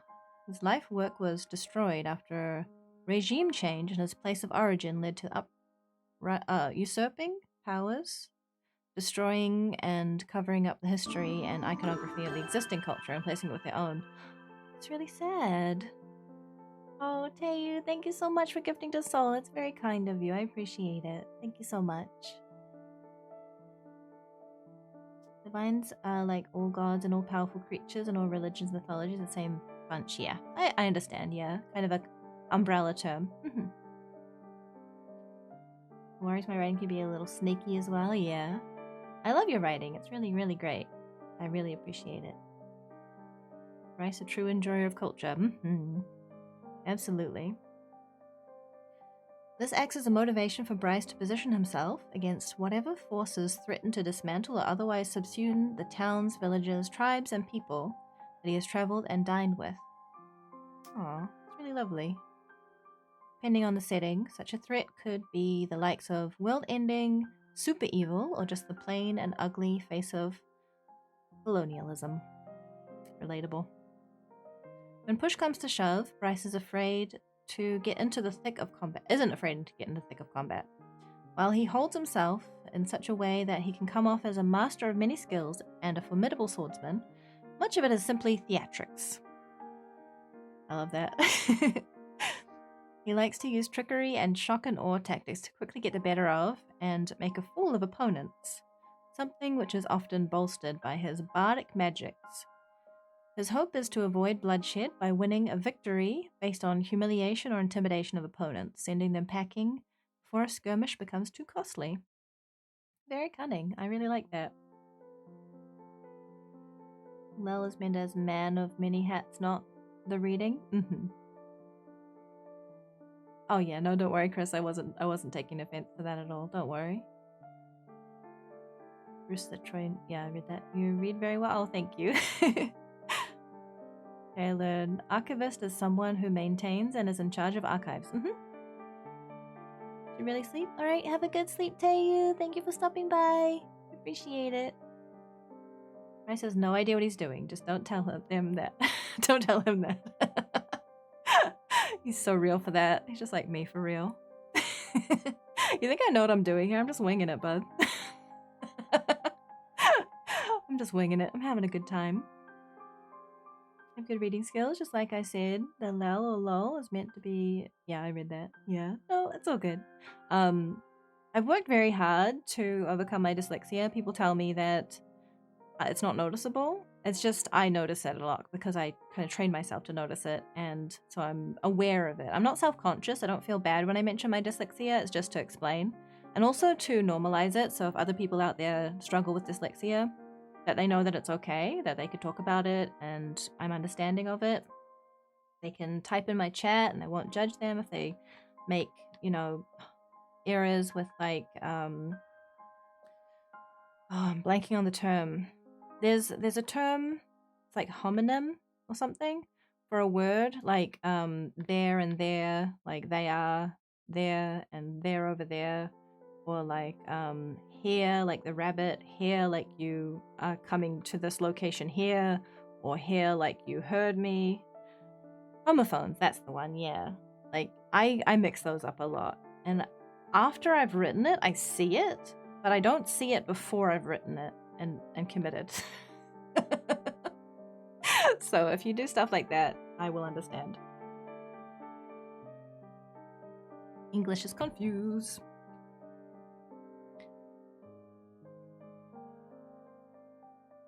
All right, let me get through this because I don't want to lose the pacing, so you all forget what we're talking about. So we're talking about he isn't afraid to get in the thick of combat. He holds himself in such a way that he can come off as a master of many skills and a formidable swordsman. Much of it is simply theatrics. He likes to use trickery and shock and awe tactics to quickly get the better of and make a fool of opponents, something which is often bolstered by his bardic magics. His hope is to avoid bloodshed by winning a victory based on the humiliation or intimidation of opponents, sending them packing before a skirmish becomes too costly. Rice is certainly not without his weaknesses. Admittedly, much of it is his flair and bluster is used to put up a front of confidence that veils his lack of much formal training or competence in any one skill he's picked up on his travels. He often gets caught up in his own bluffs, deceits, and tall tales that he'll lose his grasp on reality and confront dangers or challenges far out of his ability. Oof. Just so as not to suffer the embarrassment of backing down from a boast. He needs a straight man to hold him back a little.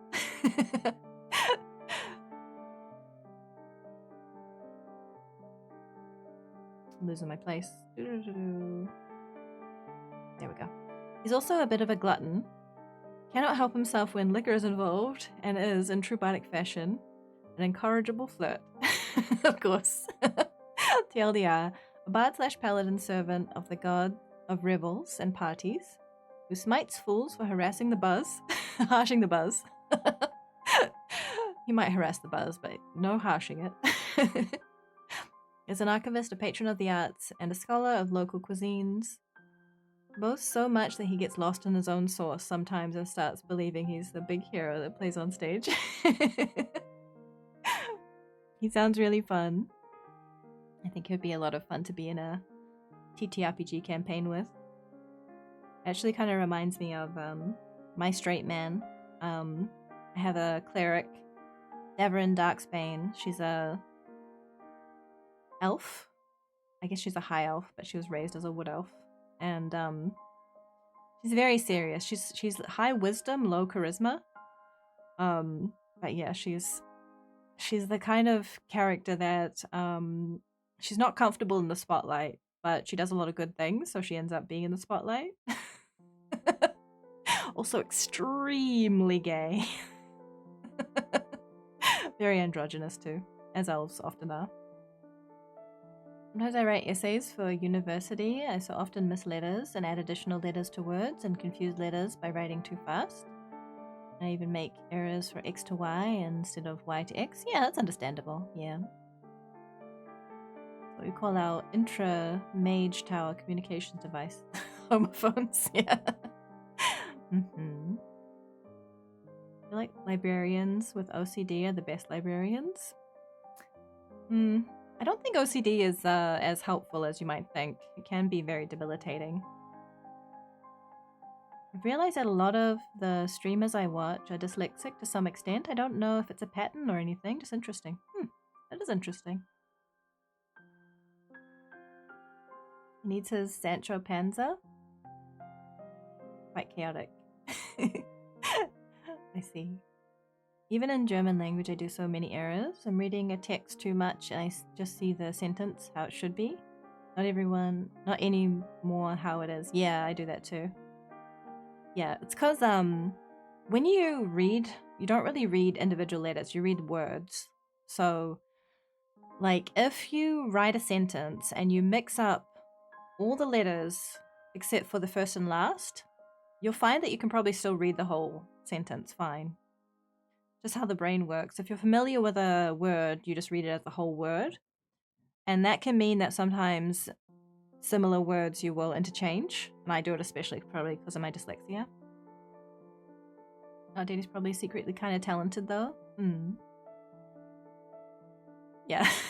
I did behead Vince's character because, well, Daverin beheaded him because he had been captured by the enemy.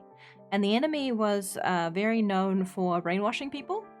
And Daverin cast Zone of Truth on him and said, do you have allegiance to the enemy?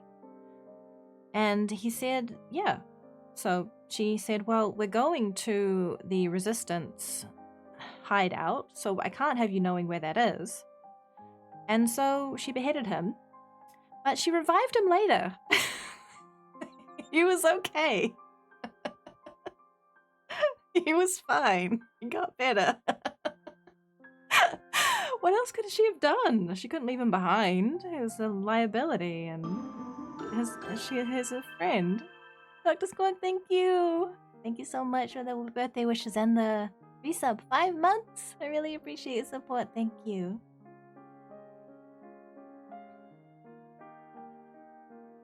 Homophone is maybe a bank because in German, finance institute, but also a place to sit. Interesting. That's the case. The same word and different meanings, yeah. Yeah, I know, chemist, yeah. I know. It's the same when people say they have PTSD from a level in a game. I'm like, do you though? Are you in fight or flight right now? Do you feel like you're about to die or you have to kill someone to survive? I don't really think you are. I don't really think you are. But you know. I think homophones are more specific words written differently but sounding same. Yeah. That's the one. Have I read Don Quixote? No. I should, shouldn't I? It's a classic. Otherwise, any exposure thereof. No, all I really know is the tilting at windmills. That's about it. I should read it, though.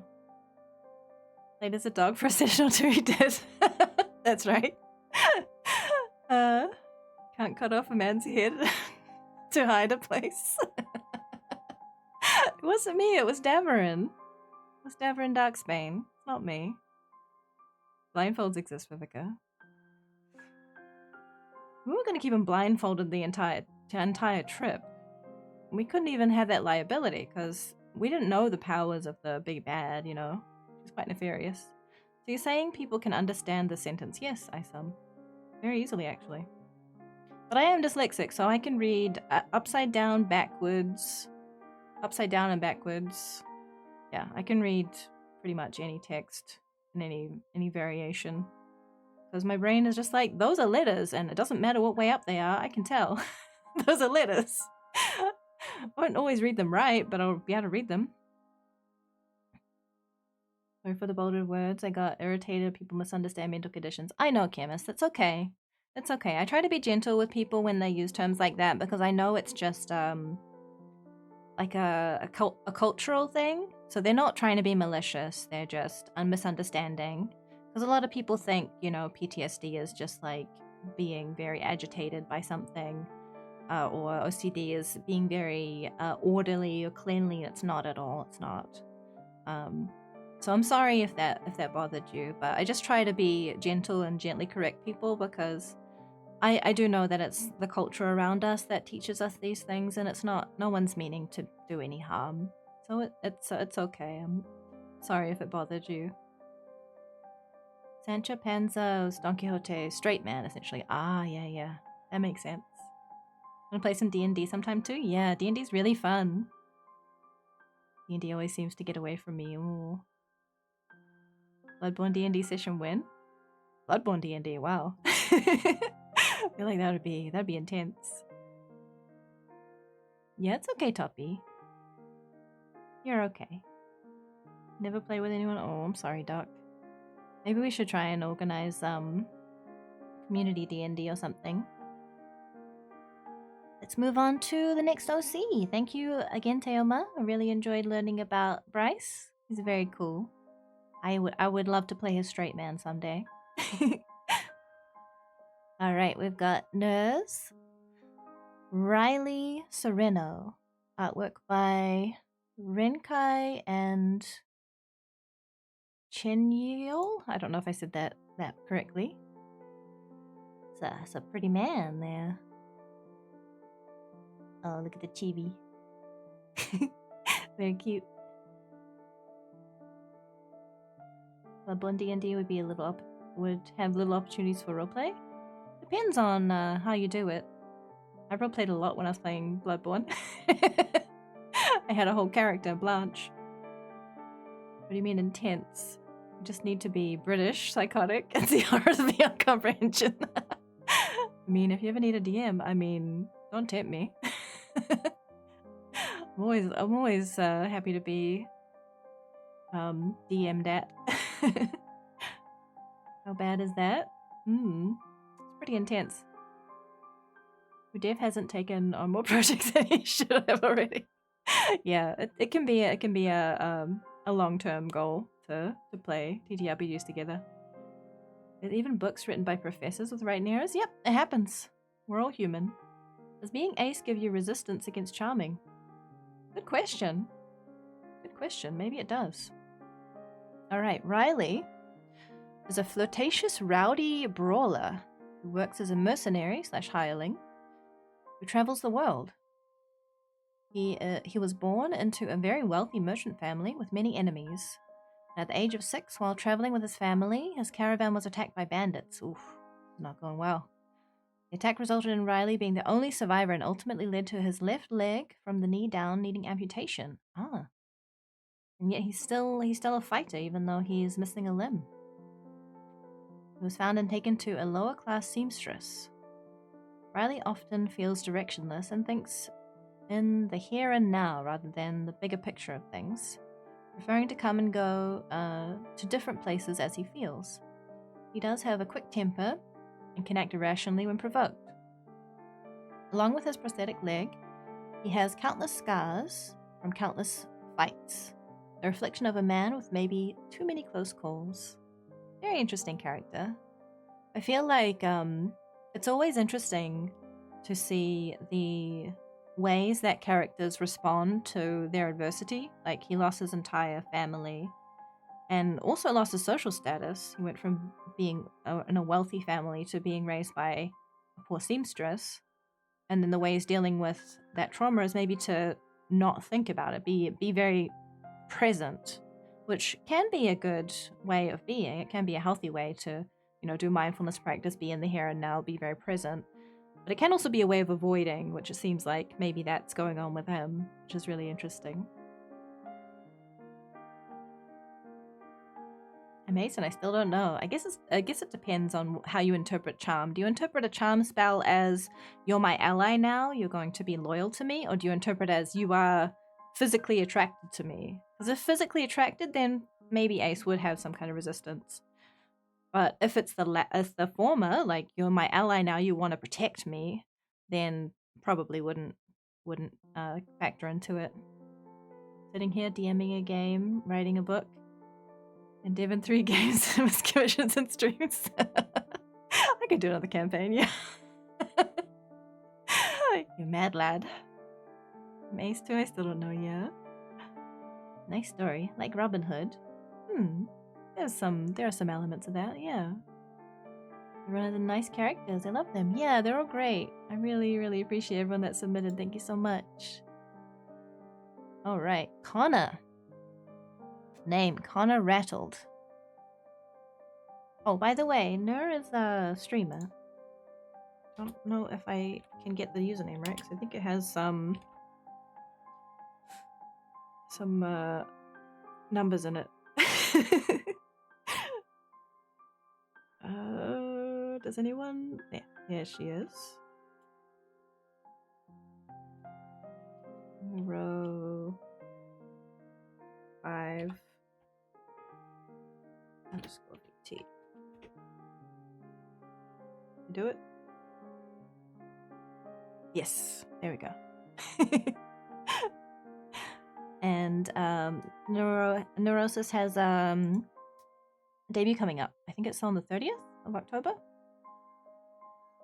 For Live 2D. She's been a PNG tuber until now, so it's gonna be super hype.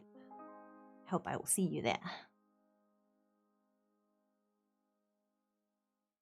Still haven't overcome his shyness and anxiety and somehow learn creativity for D&D? You don't need to be super creative for D&D. Nope. You can play yourself just with a sword if you want. There's no shame in that. Defo read all the OCs and gotta say, Connors resonates with me in a very special way. Oh. Let's get into it then. Capital letters? Or does it have to be capitalized? It did still work though.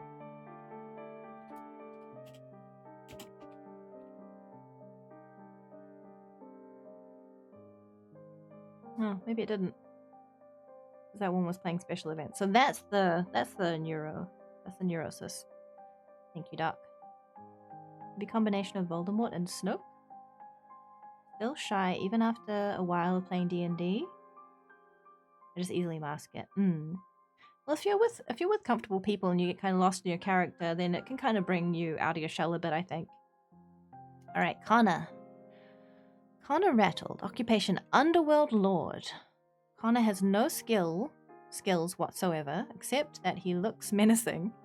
And you could say he got his position by being the wrong person at the right place on the right time. As he got to the castle to work as the servant, he got mistook for a new lord. Now having to manage both the territory and relations with other lords he's relying on, blackmailing to reveal. The former lord disguised as a snake after faking his death to avoid work with his pet three-headed hellcat. Is it Sherbrick? That's very cool.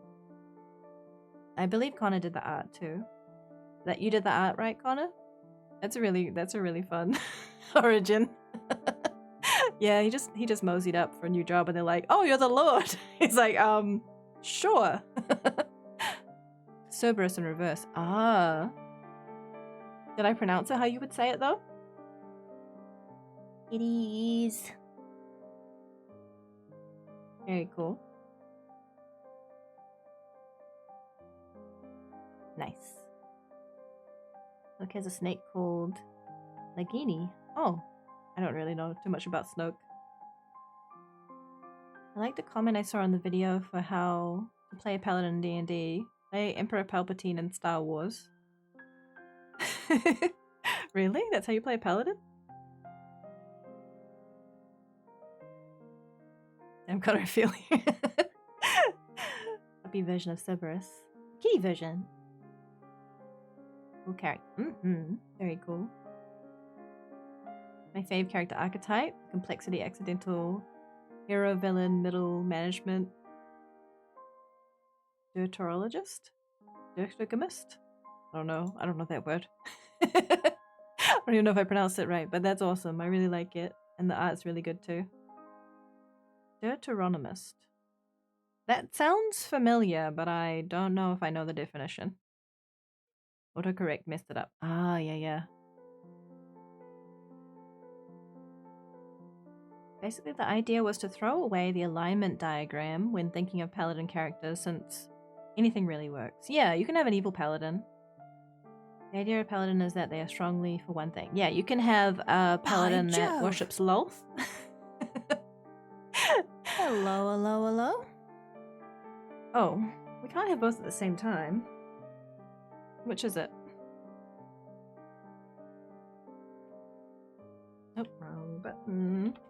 Alright, well, we'll have a spot of librarian first. Yes. Right, indeed. So, chemist. This is your original character. Here are 2 OCs I have made. Ah, I see. 2. No Cockney librarian, no. Well, it is rather a polar opposite, so should you want a Cockney librarian, it would merely be a Cockney accent telling you to shush in the library. If that is your desire, then yes, I can provide. But you did spend both of the points. We can refund your elixir, should you so wish. Don't say their name.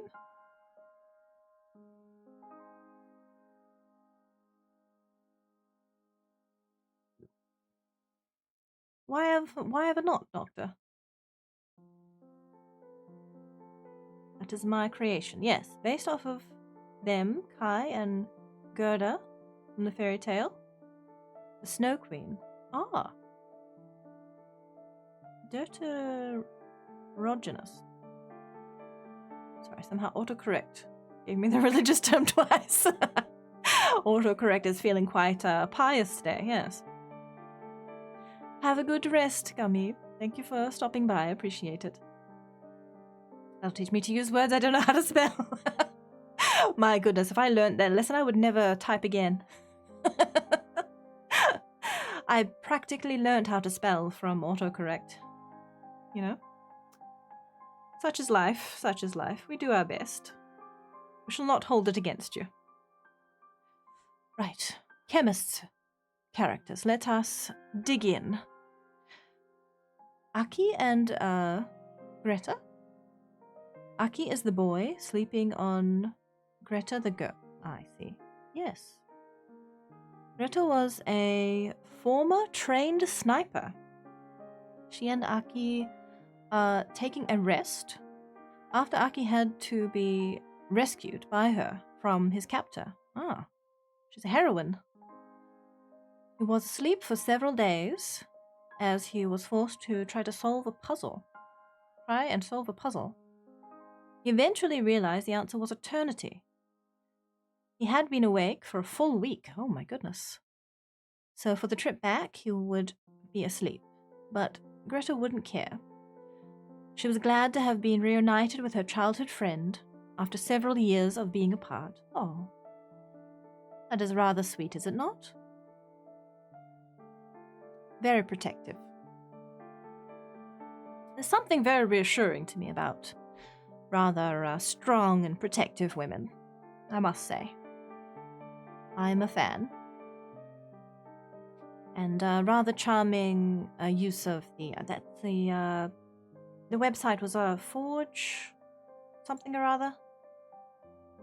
You can remind us. It's a site where you can customize miniatures, and they create them for you and mail them to you. Yes.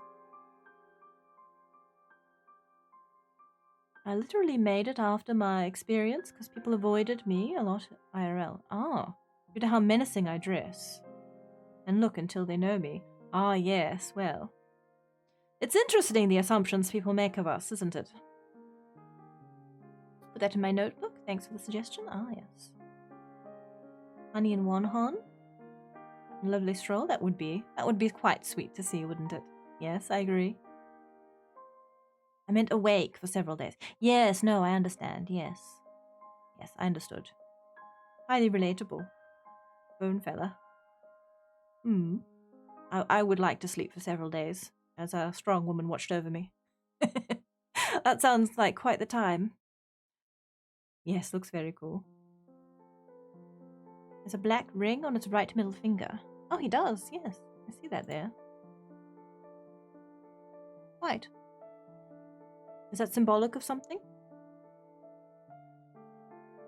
I think I have to go. All right, Toppy, thank you for hanging out. It was lovely to spend some time with you.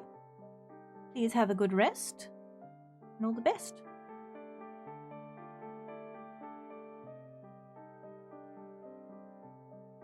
Yes, welcome, Buckawater. You are most welcome here. We are on to the original characters. The spot of librarian. Asexual pride symbol. I was not aware. That is interesting, yes. I was aware that wearing a ring upon one's thumb could be considered an indication of, I believe, lesbianism, but I was not aware that wearing a ring on one's middle finger. Is it the left hand particularly, or did you say left or right? Right middle finger. The right middle finger in particular is the indication of asexual pride. Interesting. It is interesting to know.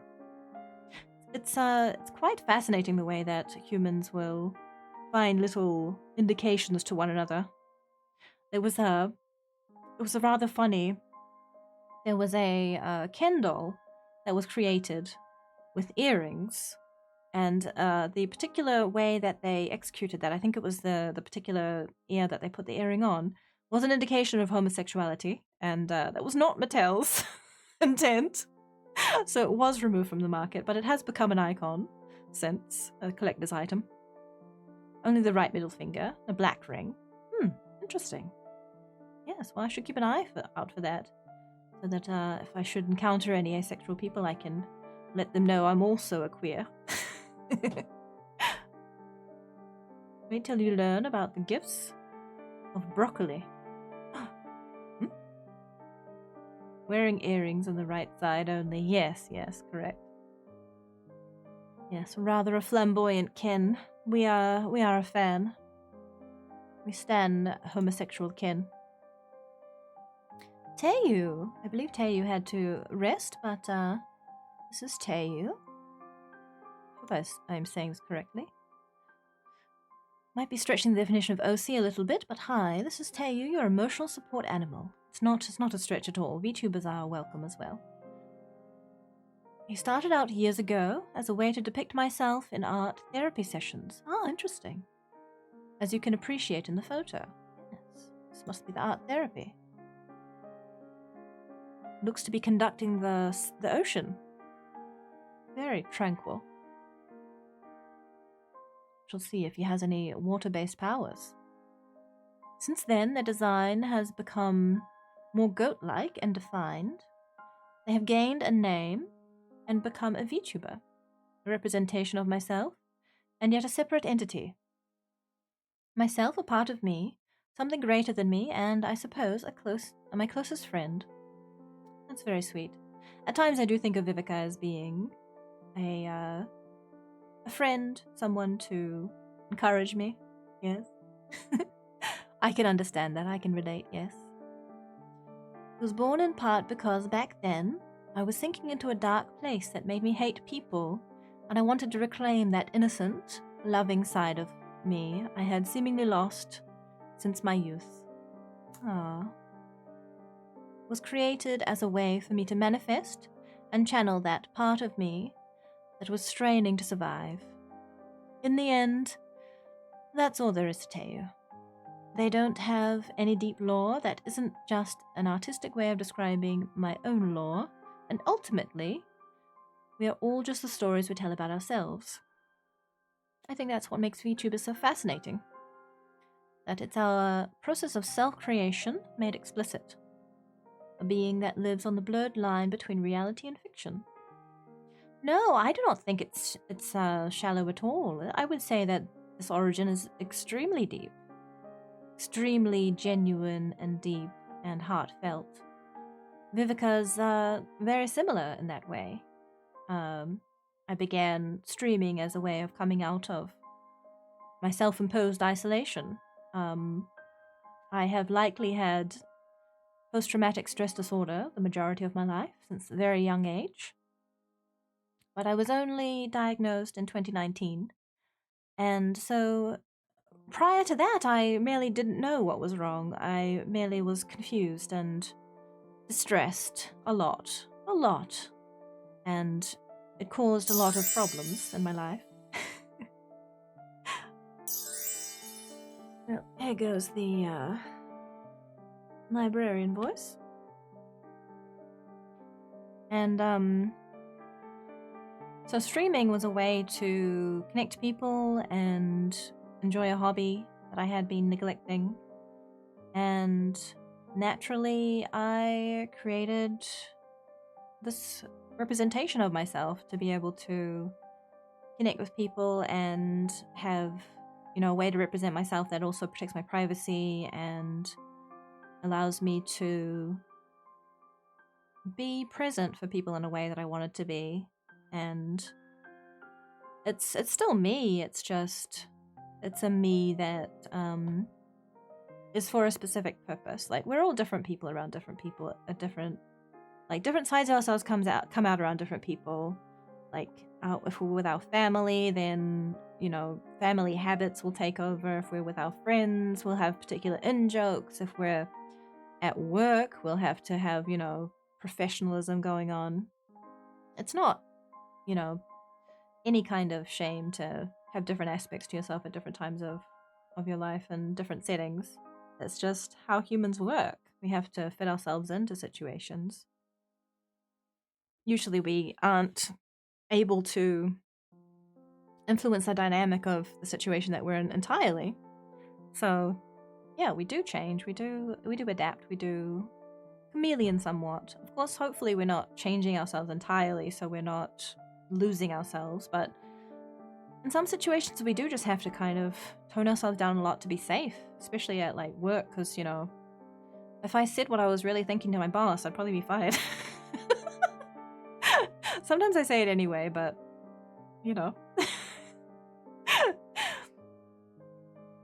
Sappho is said to have given her lovers broccoli, and it's historically been used as a way to canvas and say, hey, you into girls? Oh my god, I love that.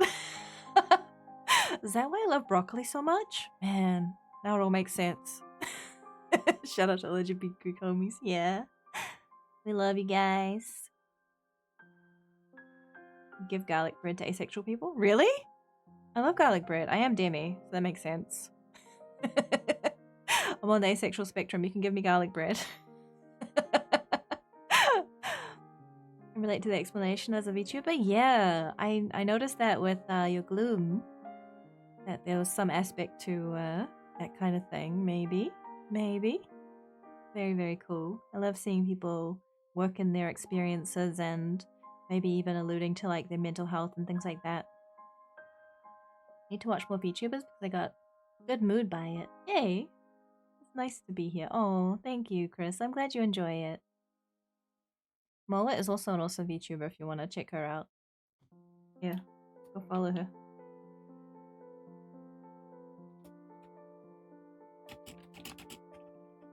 Super comfy. And she streams earlier in the day than me, so it's probably better for your time zone, Chris. Since you're in Germany.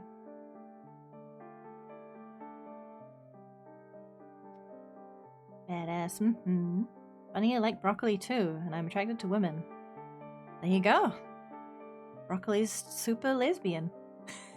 So many talented people here. I agree, Connor. I agree. Garlic. Maybe. Me when I give the straight guy. Also me, the funny mushroom I found in the woods. This mushrooms, I guess they're kind of phallic, right? So is mushrooms the gay version of broccoli? The male version? Male gay version? Because I can be a dude and give other dudes mushrooms. I like broccoli and I'm a guy. But I love broccoli. We also love women, so it makes sense. When I swallow Vivica's stuff, thinking the gemstone's a pictrophic. That would be impressive. You can fit this whole thing in your mouth. This whole thing. You can fit that all in your mouth.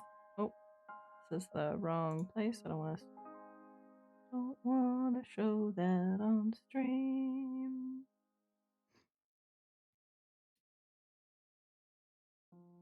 The boys must love you, Connor, if you can fit that whole thing in your mouth. Anyway.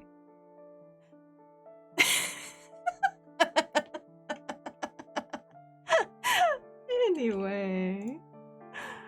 Back to the OCs. I actually ended up scrolling. It just automatically scrolls to the newest message, so let me get back to where we were. Up to I's original character. Let's go.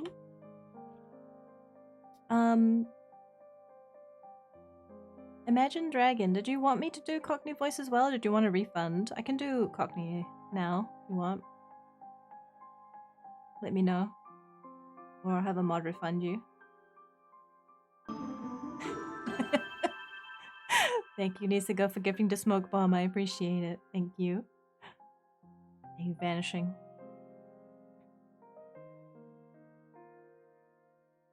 Give a bro a mushroom to platonically say nice cock, bro. Right, I'm giving raw mushrooms. Garlic is like bacon. They're both good in practically everything. Smell great, and when they're being cooked, they're really good crispy. I agree. You can also make garlic sweet by roasting it. On the other hand, I need a good stream for the night, so it does match us here too. Nice. Having them all times a day is good too.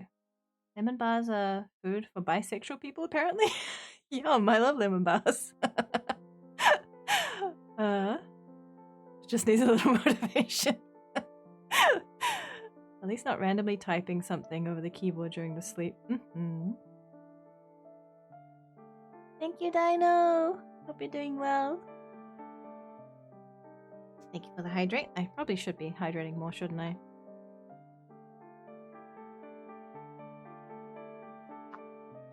I'm reading so much, you probably hear my dry mouth.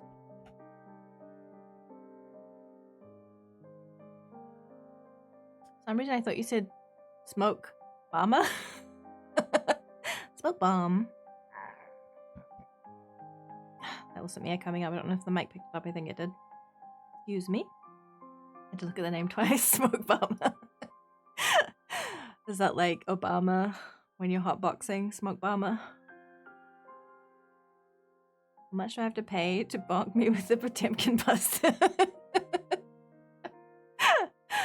It's not for sale. Food for pansexual people is pancakes.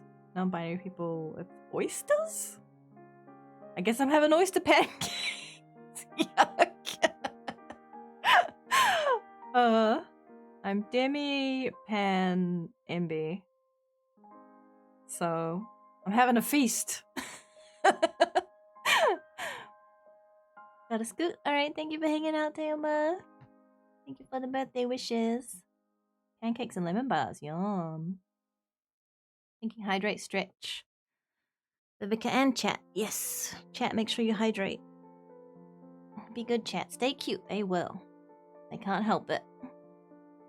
Hasn't been one for a while. Seemed like a good spot. Mm-hmm. Is that a doggo? Dunno.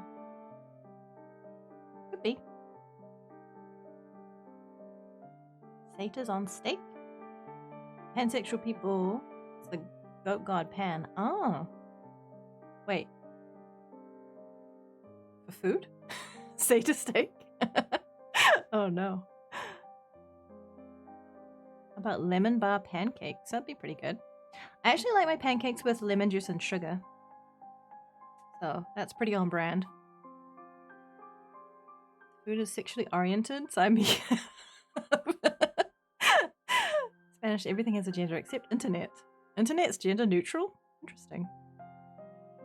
About to walk into a restaurant.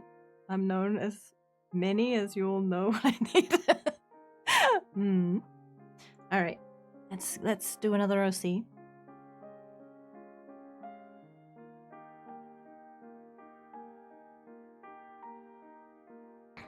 Sorry, I had to burp. Okay. So this is Eyes OC. Sayomi Oshiro. The Witch of Paint and Gunpowder. That's an interesting combination. As her alias suggests, Sayomi is a witch. She developed her own forms of magic. Using spray paint cans filled with arcane-infused paint, Sayomi can channel her own magic into the cans and bring anything she paints with them to life. Her drawings pull themselves off whatever surface she painted them on to become 3D. Ooh, that sounds quite powerful. The paint beings she creates can function in any way she imagines them to. That's very, very powerful. A lot of leeway there. Paint sharks can swim through the earth as if it was water. Street sharks. Does anyone remember Street Sharks? It's an old, 90s cartoon, I want to say. Maybe it was 80s, but yeah, definitely yet in the 90s. Paint snakes that can flatten themselves to become 2D against a wall, only to strike when you least expect it. Her only limit is how much magic she can conjure and her imagination. So she couldn't just make an army of paint creatures because she'd run out of magic. Maybe that's a limitation for her. Thank you, Bucklewater, for contributing to Mimic a Doom Eternal challenge. If you have some spare elixir, trying to unlock a Mimic a Doom stream. Remember Street Sharks? Such a weird kid. Loved those guys just because I thought the sharks are cool. Yeah. Street Sharks were cool. You weren't weird. They're cool. The other part of her title refers to her special arcane gunpowder. By packing bullets with it and inscribing spells on the bullet itself, Sayomi can fire them out of her custom revolver, the barrel of which activates the spell on the bullets as it fires, allowing her to quite literally fire spells from almost any distance. The revolver itself is made out of a deep purple enchanted metal, with all sorts of tricks and special features only she knows how to use. Next to the revolving chamber, she's able to easily swap which spell bullets she has loaded with ease. Sayomi considers herself something of a vigilante and an explorer. She travels from place to place, wanting to learn as much as she can about the world, or any other worlds that she might stumble into. At night, she uses her magic and equipment to do her best to help those who might not be able to help themselves, or right injustices wherever she finds them. Despite this, during the day she actually is a rather meek and shy girl. She prides herself in her combat skills, but lacks confidence in her social skills. She's extra weak around women she thinks are cute, which is all of them. God, she's so relatable. She's just like me for real. Oh. An explorer, vigilante, nervous wreck. Whatever way you see her, Xiaomi will always do her best to help those around her.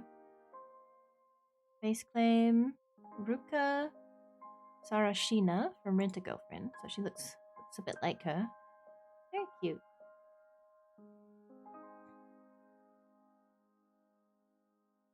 Street Sharks were actually cool. I agree. Yes, absolutely. Alright, now we got Isom's OC. And this one does contain some spoilers about Elden Ring, so if you have not finished Elden Ring and you want to avoid spoilers, maybe mute stream until we're done discussing Isom's character. Name Faith. Are they going to be a Faith user? I'm thinking. Incantation time. In flames. When it's over, I will do happy. A long time ago, probably last year, I decided to play Elden Ring, but made a challenge with it by only using incantations. Thought so. This led to the creation of Faith, the Elden Ring heroine, who's been blinded by the light so much that she was a blindfold all the time.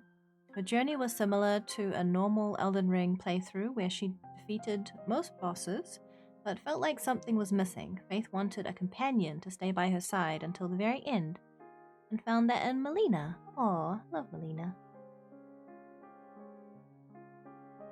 However, Elden Ring, lore spoilers ahead. It's your final warning. Melina knew the only way to save the lands between was to sacrifice herself, but Faith wouldn't let her. This led to Faith delving deep under the capital to meet Three Fingers and inherit the frenzied flame, so she could save Melina from a horrible death. But Melina left her, said Faith doomed the lands between to a terrible fate. Oh no. She tried to save her friend, but wait, are they friends? Are they roomies, or are they more than that? I guess that remains to be seen. More Elden Ring lore spoilers. After Melina left, Faith wondered what she meant by dooming the lands between. So, Faith set out to save the lands between and met Millicent. Millie! Faith helped cure Millicent of her scarlet rot by stabbing a needle into her, and the two travel around the lands between, killing bosses and getting a prosthetic arm, which Millicent used with great effect. However, Millicent knew she needed to do something about her family who had been corrupted by the scarlet rot, so Faith and Millicent killed Millicent's 4 sisters, but Millicent could not continue onwards. Millicent gave Faith the needle, which cured her of her scarlet rot, and died in peace. Faith decided to finish what Millicent started and killed Millicent's mother and transformed the needle into Michaela's needle, which cured her of the frenzied flame she inherited. Faith then reforged the Elden Ring to start Age of the Order. Ah, she was an Order bro, I see. And this is her in the page set. Very formidable. I like it. Very cool. Hope they are roomies. Ran out of space. Very cool. I like the female camaraderie.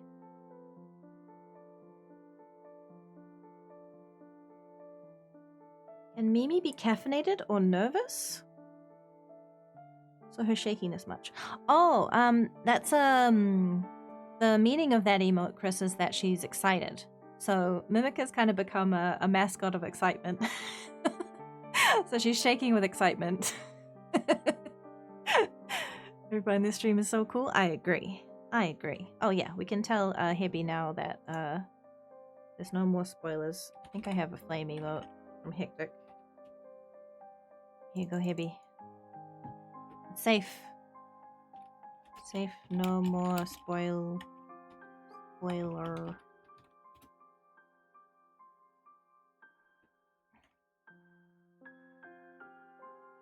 Hopefully that got the message across. Bill is very much faith. Use fireball, scarlet rot, and lightning to kill things. I see. Yeah. Very on brand. Very cool. Including Doc. Yes, I agree. Alright, let's move on to Kree's original character. Valen Black Thunder. From Warhammer 40k. The chapter Master of the Sun Dancers, chapter of Astrates?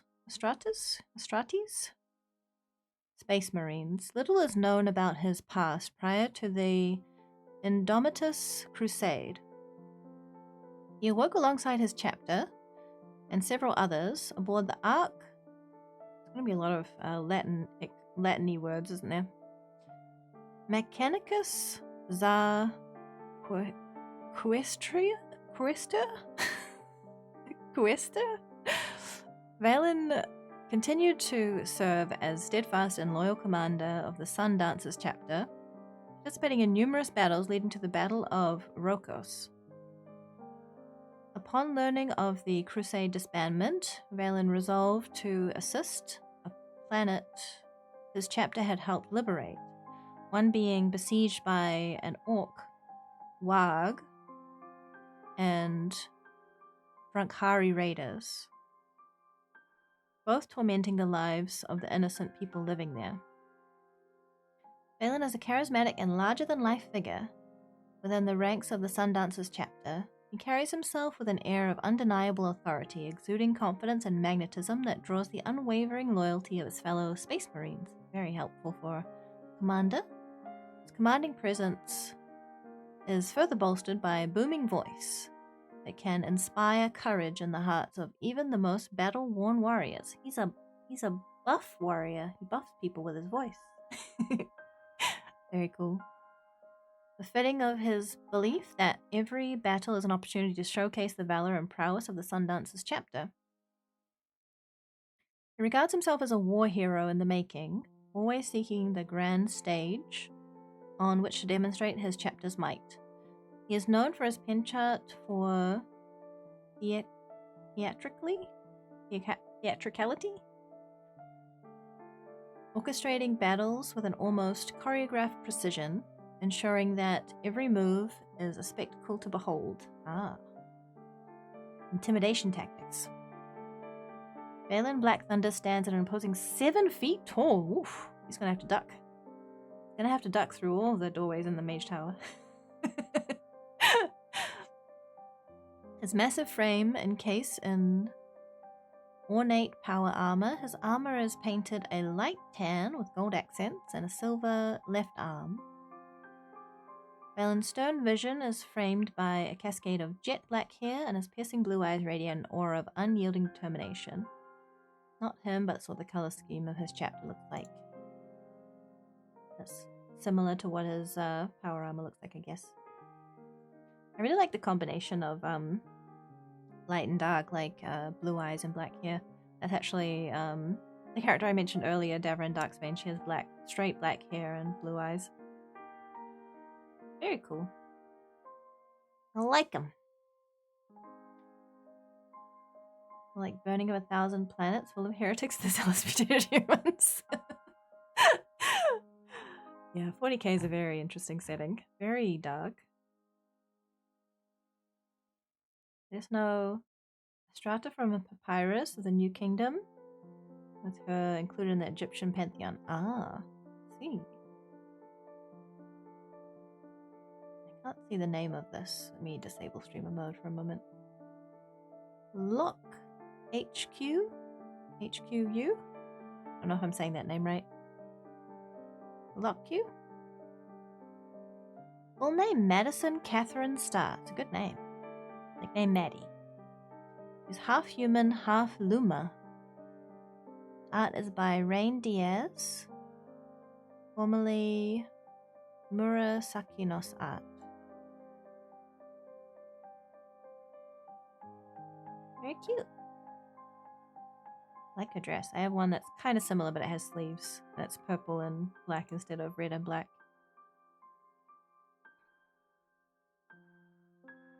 The family is Mario father, and Princess Rosalina as mother, and Skylar and Rosetta as sisters. In this canon we have Mario and Rosalina coupling. Game Super Mario. Oldest daughter of Mario and Rosalina. Technologically gifted, especially in the field of computer science. Nice. I also compute. Hardware mostly. I do know some software stuff, but mostly hardware. She met her boyfriend, Shulk, after Skylar introduced him to her. Good wingman sister. In a possible future in 2040, after becoming the Demon Queen of Time. That's a interesting journey. I wonder how she gets there. Madison rewrites the world's history to ensure that she'll become a kind and loving queen with her friends. In the new timeline, she is an employee of her family-run bathhouse. I feel like there's a lot of fertile ground for a big story there, big story arcs. She becomes Demon Queen of Time, and then rewrites history to have a much more humble...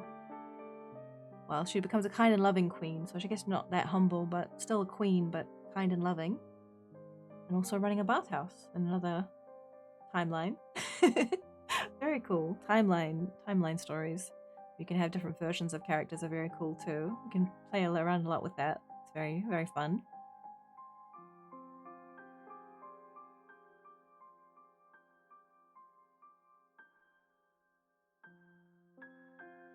Someone with the title Demon Queen? She saw it, sure is nice, yeah. I guess it's just one version of her, yeah. Very cute. I agree. I like the sunflower. Is that throwback to Rosalina? I'm not super familiar with Mario stuff, but I think...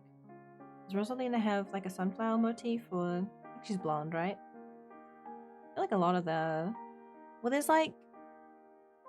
I think there's a brunette princess. I don't know all the auxiliary characters. Basically just know Mario and Luigi. And Toad. And Peach. Rosalina's blonde. With hair and over one eye. Daisy's a brunette tomboy. Yeah. It is my birthday, Acadian. Hi. We're looking at people's OCs for my birthday, because that's what I wanted. I wanted a little OC for my birthday. Oliver! Let's go! Thank you, Acadian. I hope you're doing well. Just stretching. Okay. The final hour approaches, and the woman atop the tower sighs, knowing that which is yet to come. The end of all things. Or so it should be. She gently retreats to the spire, having enjoyed her look upon the presently idyllic landscape, and steps back into her sanctuary. It is calm, yet it is silent. Her eyes close, imagining what once was, the dark, the cold, the silence. Would that she could simply skip it all. She could, but it would be wrong. A single difference in the pattern, and a vastly different outcome could occur. No, she thought. This is but the only way I've ever known. Let it continue as it has before, as it will. To someone who lives forever, 1,000 years are but a moment. But here now, at the dawn of time, those fleeting moments and small unpassing days were all that would provide for her until it all began again. Moogie, hi!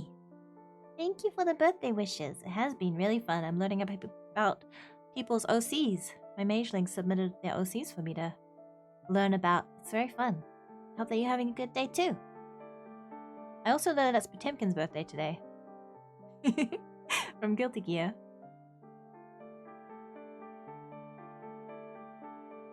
Yeah, we have Vita. Have you been seeing the pics of Vita on the Twitter? She's a very cute little orange girl. Heck yeah. Love seeing Laura of OCs. Yeah, stick around. We're reviewing them. You got the time. This one's by Oliver Oswald, who is also a streamer. I don't know if he's been streaming lately because he's been very busy, but he is awesome. He does Oliver_Oswald. I hope I get this right. He does lots of yeah, I think that's him.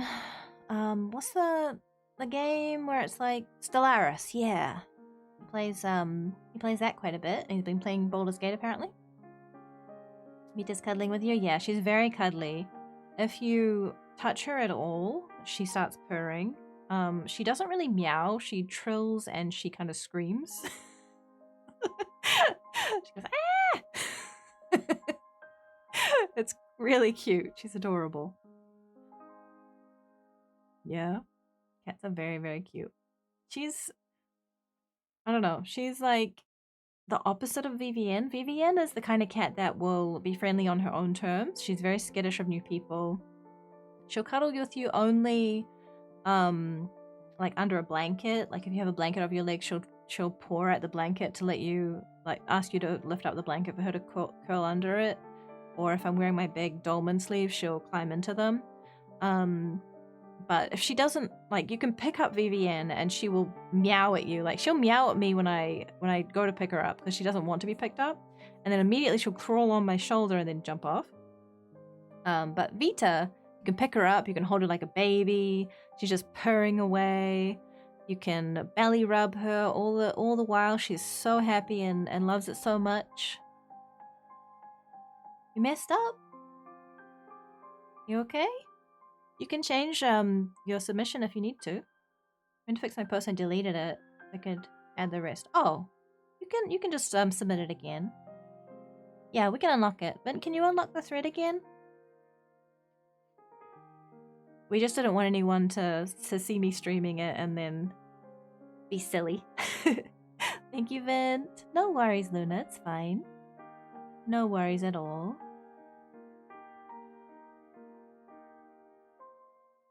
Yeah, Vita's very cute. I've been sharing some pics of her on Twitter, and I did make a few little short videos of her too. She's very, very cute. She is very vocal and very cuddly and very sweet. She's winning over Vivienne. Vivienne was not terribly keen on her at first, but they're getting to the point where they're sort of friends. They play a lot, and in terms of Vivienne will chase Vita,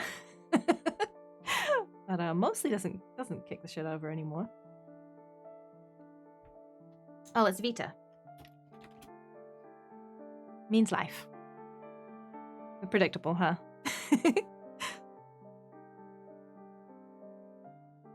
Talkative cats are the best, yeah. Love getting to know the fake arguments. Yeah. I'll often say to Vita, what are you screaming about? She'll be in another room, she goes, ah! Ah! Ah! I'm like, what are you screaming about? She just wants attention, usually.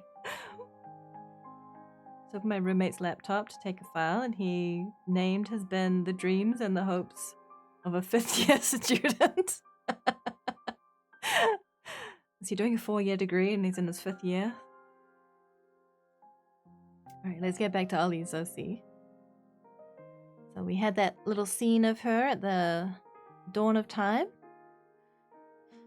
This is her lore. Mist is the goddess of time in my setting, being one of the only gods who lives among mortal kind.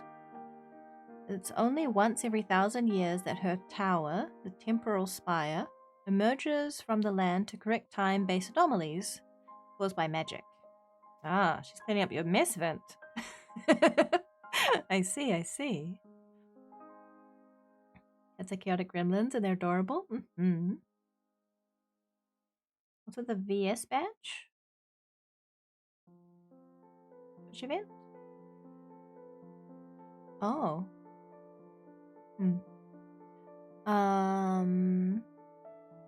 And this time, however, she will freeze the universe. Oh.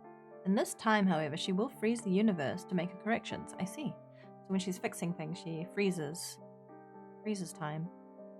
There are stories that are told in mythos that Mist once traveled as an adventurer, seeing the world in its entirety before accepting her duty as goddess of time and staying for eternity in her spire. Her most fervent believers, the dragonkin of Nist, named in Mist's honor, hold a ceremony at the arrival of their goddess, as well as a tournament. Challengers who are the strongest in a millennia are granted the opportunity to travel the harrowing path and meet the goddess, spending a single day sharing stories with her while Mist shares her own and grants a wish to those who share their time with her. After Mist bids them goodbye, the tower returns into the ground, and the goddess waits amidst the dark, waiting for those fleeting moments to break up eternity. Mist's race is unknown, though she has features of dragonkin which may suggest her connection to them, but otherwise appears as a tall human. She is calm, but those who have spoken with her can feel her passion for sharing stories, her enthusiasm for all life, and her love for mortal kind. Mist adores company, sharing teas from her former travels and even exchanging books from ages past or even timelines forgotten. Though some are forever precious gifts, she cannot part with. Mist is not entirely alone. She keeps something similar to the crystal lizards of Dark Souls as her dearest companion. It grows, circling her tower until it becomes one with it every cycle. At the end of all things, the end of the world, Mist expends all of her reserved strength to loop time back to the beginning of the world, hoping that one day she, or heroes of some sort, will overcome the end of another timeline. Until then, Mist waits. She would make would you make the journey to visit Mist? I think it would be nice. I'd have tea with her and discuss her lizard and discuss her secret knowledge. That'd be awesome. Oh, Soppy having some trouble sleeping? Sorry, I didn't see your message.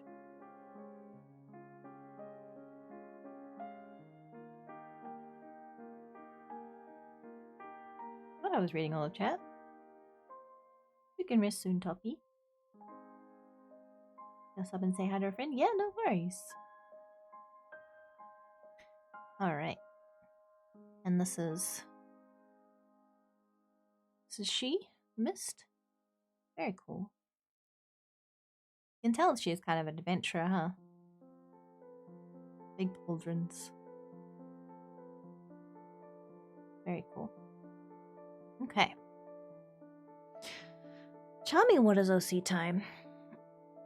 I'm gonna hydrate, thank you.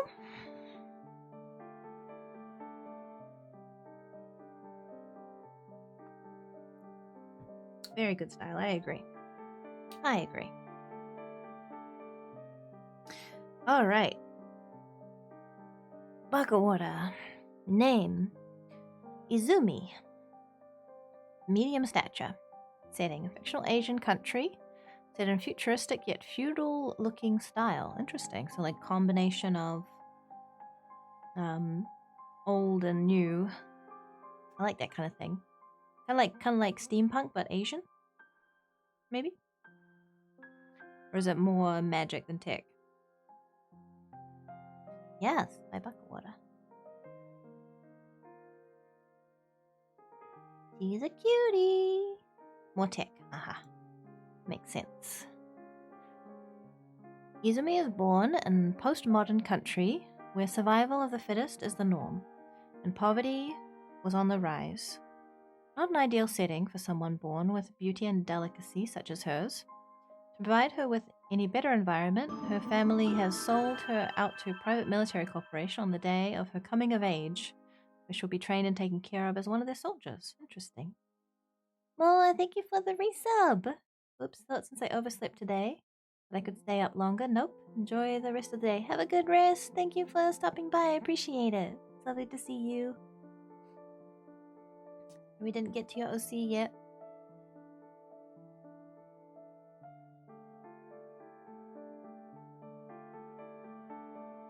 However, this has proven to be troublesome for her as well.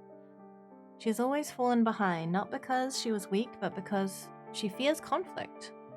After years of strict training regimes, she was finally assigned to a recon squad for her first assignment. Everything in her mission happened like a blur. She now stands in front of her misfortunate half-dead team. Oof. One of them yelling at her to save herself. If only she wasn't afraid. If only she was of any help. As soon as she got away, it's as if time stops. Her vision darkens. All there is in front of her is a large figure with a lion's head. Do you wish to be braver? To know no fear? It asks. She agrees without hesitation. After an agreement, she has been proclaimed by the figure as a hero of bravery. She's gained the power and a boon, but it comes at a cost. She now has no fear in the most literal sense. Since then, she always rushes into battle with no concern for her own safety, collecting many injuries without a care. She can even save everyone. Oh, if she can save everyone, so be it. Becoming a warrior hero with a power like no other, she can avoid fatal injury by replacing herself with body doubles of her own image. Deep down inside, however, she has this familiar but unknown feeling within her when she uses it. Why does she feel hesitation when she uses her body double, when she sees her body doubles perish? Their expressions, what is that emotion that they show as they die? It's an interesting curse. Have you heard about the, that's okay. You typed very well for 3 a.m. Have you heard about the medical case of the woman that pathologically cannot experience fear? It's actually really fascinating. She has to be kept, her location has to be kept secret because she's so vulnerable. She literally can't experience fear. She ended up in an abusive marriage, and when eventually she was discovered by researchers, then they got her to a safe place. But yeah, she's been studied because she's just literally incapable of experiencing fear. So she can't keep herself safe. She can't use those instincts that are really important. That's what this reminded me of. It's really interesting. If I can find some article about it, I'll send it to you if you're interested. But yeah, I feel like that's a really interesting kind of dynamic of like, yeah, you have all this power, but also it kind of comes at a cost of like, how could she empathize with people who are afraid? She can't experience it, you know? Does she remember how to be afraid? Does she remember what it felt like? Or is it just like completely wiped? She can't understand other people being afraid. Like, yeah, she uses it to protect people, but I wonder sometimes if also it makes it harder for her to relate to people. Very interesting. Thank you for sharing. She's very cute too.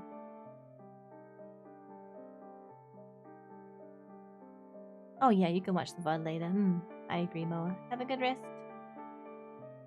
Love this community. Feel lucky and honored to be part of it. Oh, we're glad that you're here, Toppy. Very glad. It is great. I agree, Connor. Actually, I have to sleep. All right, have a good rest, Connor. Just have to mute to blow my nose. I'm getting a bit squeaky. One moment.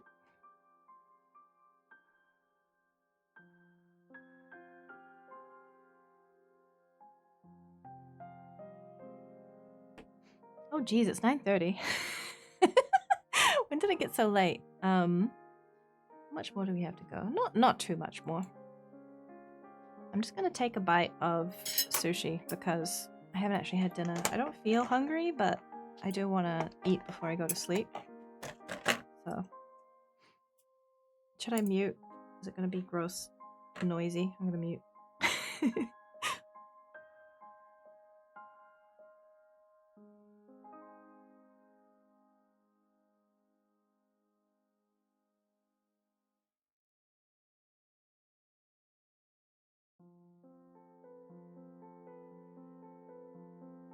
It's salmon sushi. Salmon and tuna.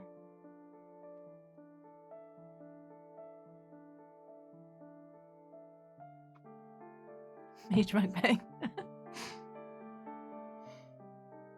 I have misophonia, so I feel self-conscious about making eating noises. I don't want to make anyone, if they also have misophonia, feel uncomfortable. Misophonia sucks.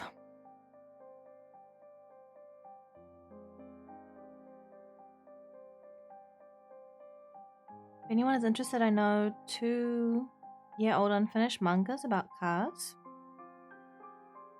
Over Rev and Contact. I love them, and Over Rev MC Girl learns about cars and grows to love them. Oh, nice. You can always share on the Discord, yeah. No seaweed, yeah, just it's the kind where it's like the rice, little square of rice with the salmon draped over the top, and tuna. Thank you for the tiny hat, Soul. Have a good rest, Nisiko. Thank you for hanging out, and thank you for all the gift subs in the raid and being amazing. and the birthday art is so sweet. Rest well. Fearless Halo. All right. Codename Fearless Halo. Gonna learn some Fearless Halo lore. Game Halo Infinite. I was just thinking. I wonder if Fearless Halo has some connection to Halo the game series. Sorry for any grammar mistakes and that's no worries at all. It's gonna be a dyslexic person reading it, so I'll probably make more grammar mistakes than you did. I'll insert some. You can just blame my reading. All right. So codename is Fearless Halo. Game is Halo Infinite. A Generation 4 Mark 7 Spartan. I think I got that right. B plus 2 is 7, right? Super Soldier reassigned to a classified Spartan training facility. At this facility, Spartans undergo training that tests their abilities on the battlefield through physical endurance and weapon training courses. Upon successful completion of the first set of training tests, Spartans are then given a new AI companion/assistant to help them perform with exceptional skill. These Spartans are then able to move on to the war game simulation test to compete against one another. Enter in Big has defeated small. Thank you for the big hat.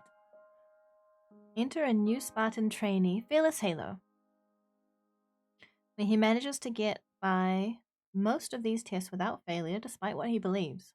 Doesn't have a lot of self-confidence, huh? Additionally, the Spartan and his newly assigned hippie/upbeat personal AI, Cirque, short for Circle, enter into the war games training against the other Spartan Mark 7s. Whether the games test ability in taking down their opponents in different objective scenarios in small to medium arena matches or working in a large-scale 12v12 team-oriented simulation match battle, Spartan Fearless is able to prove time after time that he is capable of performing to his highest ability and has the potential of earning an operator specialization, heavy weapons/demolition expert, medic, reconnaissance, headhunter, etc. title in future. This comes off as surprising to the higher-ups in the facility, considering his display of his high amount of overconfidence and somewhat silly personality. Very cool. I like goofy characters that are just highly competent. It's a really fun dynamic. Luckily enough, Spartan Fearless Halo was getting adjusted well to a new life at the facility, hoping one day that he would maybe be a part of his own fire team as field medic, as he always carries around a small med kit and a canister of medical biofoam. He's a healer just like me. So relatable. Look at him standing in that power pose. You can see he's confident. Nice. Very cool. Goofy confident dynamic. It's really cool. You like sushi? I think it's a good food. So expensive, yeah. Can be really expensive. Everyone's typing that OCs at 3 a.m. Thank you for braiding my hair, Soul. I appreciate it. Alright. This one's from Kaylin. Thank you, Ollie, for posting. Kaylin apologizes for the last minute submission, but wanted to share their first ever OC. Nice. This is technically my first ever OC. I honestly made her to display examples of art comms I offer, but I ended up liking her. She doesn't have a fleshed out backstory, but my headcanon at the moment is that she's about 10 years old, shy in temperament, and would just like to make friends. My inspo is just that I really like manta rays. Oh, she's adorable.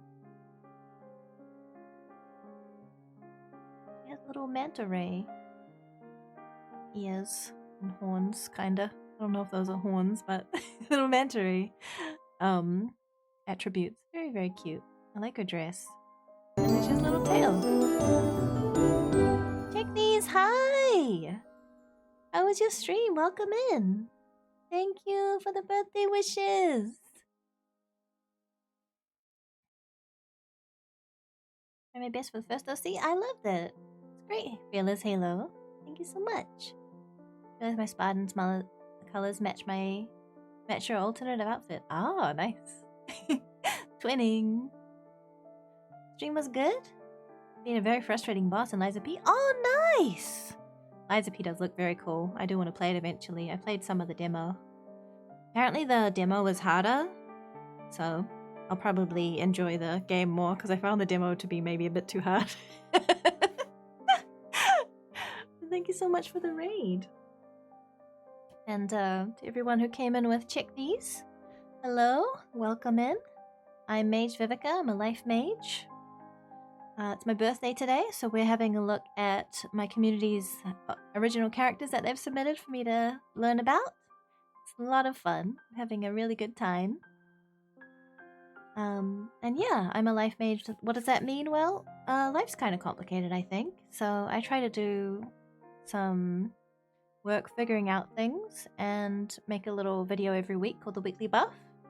Just 2 minutes long, and we watch it on stream on Mondays.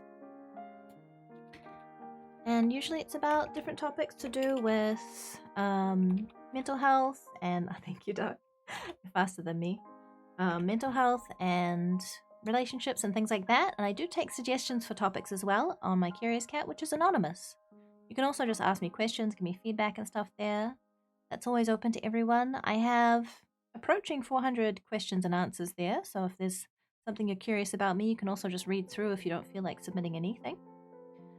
But yeah, I love hearing from my community, and you're very welcome to hang out and check these if you need to go and rest or take care of things because you just had a long stream. Please do so. Please take good care of yourself. Liza P is probably very taxing, especially if you just defeated a powerful boss. I appreciate you so much. Thank you. And thank you for the birthday wishes. Alright, back to Kaylin's OC. Name is Finfin. Animal manta ray. Favorite color blue. Favorite food fish. She's just like me for real. She's very cute. I'm guessing Frog Shop is her business that she does art under. That's very cool. I didn't realize that Kaylin was an artist. Very nice. Her tail is so cute. I didn't realize manta ray tails were shaped like that. That's really cute. Making me have an improved appreciation for manta rays. I always thought they were cool, but now I think they're really cool. Really cool and cute. I don't know why it keeps flipping me back. Oh, we're getting near the end. Alright. Jedi Leader. We're finally at Jedi Leader, who is the actual mageling who suggested this whole thing. Thank you so much. I'm really enjoying it. Appreciate your suggestion. Have a good meeting, Bucklewater. Looks patable. Mm-hmm. Definitely does. Alright. Here's my D&D OC, Kratos. He's a half-dragon, half-human hybrid paladin, raised by mages, witches? Some form of magic users. That during a battle to save his family went into another dimension, then back, making him have to start everything from the beginning. If you want to read the full story, you have time, go ahead. Only about 1,250 words. And this is his Hero Forge mini. Very cool. Oh, he has like a two... What kind of weapon is that called? Like, to me it's like a two-sided spear, but I don't know if that's the actual name of it. I love polearm weapons. They're awesome. If I can't magic, then I want a polearm melee. Double-bladed sword. That makes more sense. Yeah, because there's more sword than hilt ratio, like versus a spear or something. That makes sense. Very cool.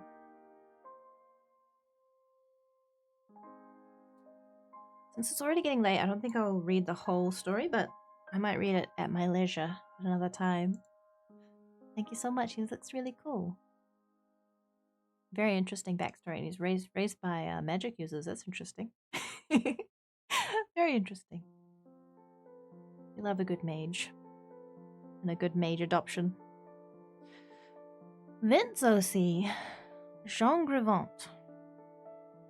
On the left there, his daughter, Saoirse. On the right, inspired by characters we played during the Tactics RP we did. That's when I met Vint. Let's read all of mine, by the way. It's kind of long. Yeah, I might read a summary or the start of it. How do you sheath it? Maybe you just have a hilt that you put like a hook on your back? Or maybe you have a sheath that goes on both ends? I don't know. Good question. How much of a meleeer? You can see how it's used a bit in Star Wars in the design. Ah, yeah. That does make sense. Does seem like a little bit Star Wars-y inspired.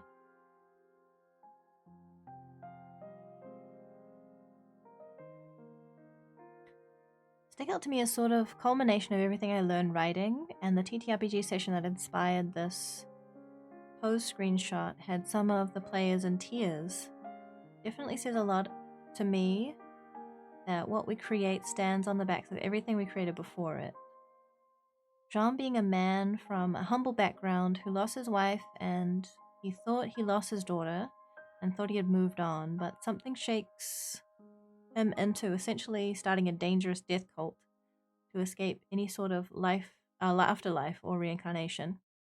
During this, he learns his estranged daughter is alive and resentful of him and chooses to continue his path without reaching out to her. The collision course these two characters went on was built up over months. It ended with a standoff and a hug from Saoirse, who snuck a knife into Jean's side but failed to commit to strike lethally. Not understanding that he was not fatally wounded, Jean spoke to her comfortingly and was prepared to die. It's intense.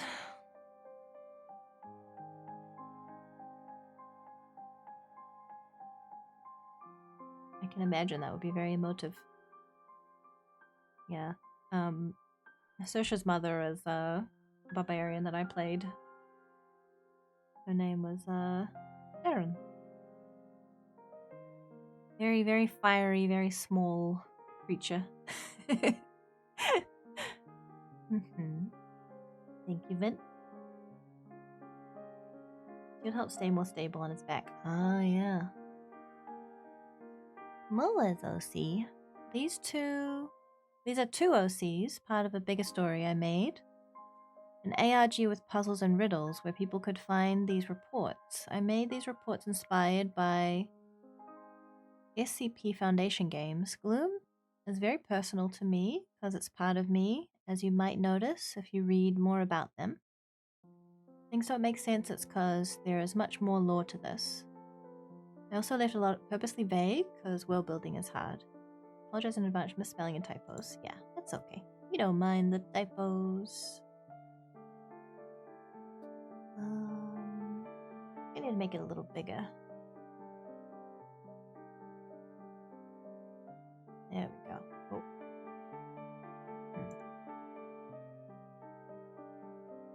Make it either huge or let me change the window capture so you can see what I'm seeing.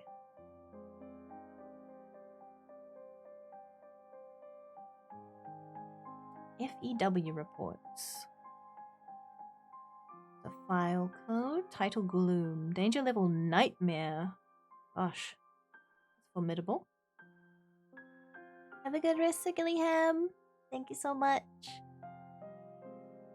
Appearance.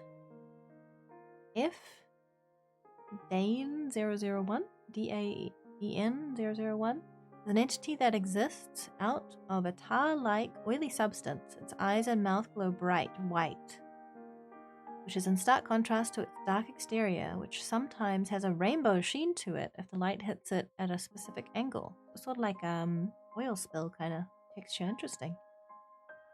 Its head is big and round with simple facial features. Its body is small in comparison.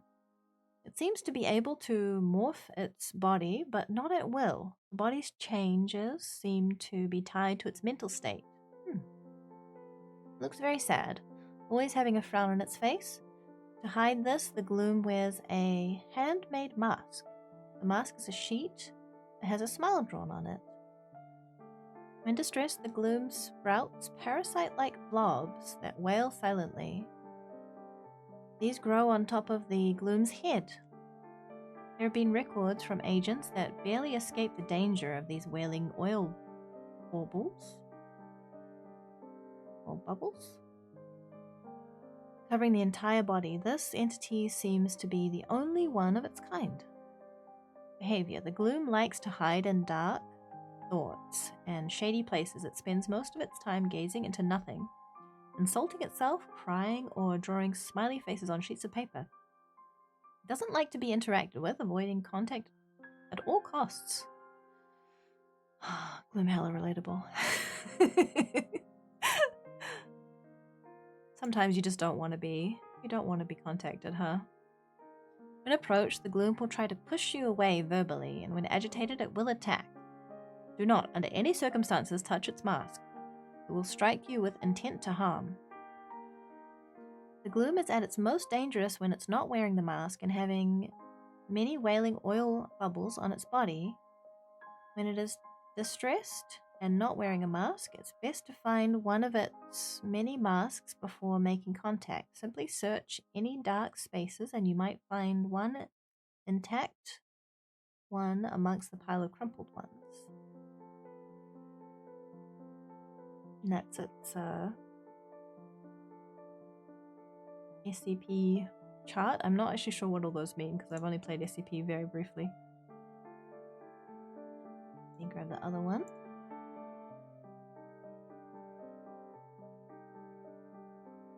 Gotta go, Toppy? Alright, have a good rest. Hope you can get some sleep now. Want to see what you think of the full story? Would be willing to read it on Discord call or Discord server sometime maybe. I may or may not want to hear you read it with your beautiful voice. If we have time at the end, I'll have a look. I can't promise to do it on Discord. I don't know what my time is going to be like, but I can at least read some of it, yeah, on stream. I just wanted to make sure I give everyone a chance because I think there's only a few more left. Let me have a look at the thread really quick. There's Souls and Luna's, yeah. So just 2 more after Moa's, so we should have time. Vivian, don't eat my pastry. Mint, do you want to grab Vivian's food, maybe? Alright. Probably should have started sooner. It's just like I got caught up in chatting and then I did the birthday art. Sorry about making you wait so long. Floof! It's like taking a picture of a cat. I relate to that. They never stop moving. FMN001. Floof. Danger level daydream. Appearance. It's a figmental entity that likes to go by floof. Very fitting since its outer body exists out of a fluffy, pink hair-like material. They've been compared to cotton candy. It's the figment. This is a figment, is a whole race. We have found communities of floofs. Huh. At the time of writing this, over 1,000 floofs have been uncovered. That's a lot of floofs. The amorphous blobs come in varying sizes and are very stretchy. The usual form is an orb with beady eyes and a mouth that is usually curled into a smile. They seem almost childlike. They can sprout limbs to help traverse the mindscape and hold on to things, shape-shifting to what they require at a certain moment. There have been instances of the floof morphing into other shapes. There are floofs of all genders, but most go by any pronoun. Relatable. They're all pink, bouncy balls of energy and soft to the touch. Some floofs do claim there are floofs out there of different colors, and one that most of them seem to agree exists is a golden floof named Elderfloof. Ah. Many speak of him like a messiah. The floofs praise its kindness and guidance. I'd like to meet this golden floof. Behavior. Floofs are cheerful and silly beings. They are very chatty by nature. They are prone to innocent mischief and have a love for dad jokes. Oh my god, just like me. Not only that, but they can talk your ears off with their high-pitched voices and can become annoying. I hope I don't become annoying, but I don't know. I am squeaky sometimes. Somehow people can't help loving them. Their childlike wonder is infectious. Being around a floof has a soothing effect. Floofs are big mama's boys. They often talk about someone they call mother. The floofs are very vague about their connection to her. It's unclear if the floofs exist because of her or the other way around. Currently there are troops searching for the so-called mother. They're usually in small groups and form what they call cuddle puddles. There are some reclusive floofs out there. This complexity and difference in personalities is why we classified them as entities of an ambus nature. Even though some are more gloomy than others, at their core, they still spread positivity and kindness. I love that. I love that you can have variations that are not as bouncy and positive, but they still spread, good feelings. I feel like I am that way too. I'm not always positive in terms of like I do talk about difficult feelings and all kinds of stuff. It's not always just lightness and good, That's why I'm a life mage instead of just a healer. Life's complex. There's many facets. I think those are awesome. I would love to learn more about Moa's OCs at some point. If there's more lore to be had, they're very cool. Right, hopping back to the Discord thread. Hello, Vivian. You just ate. Why are you climbing on me? Go to your bed.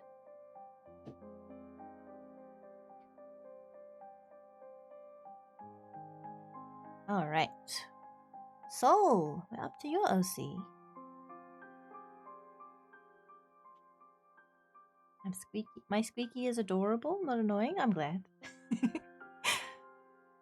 And here to listen to all those emotions and feelings if needed. Oh, thank you, Doc. I appreciate it. Not annoying. Okay. Lyra Rosamond? D&D character.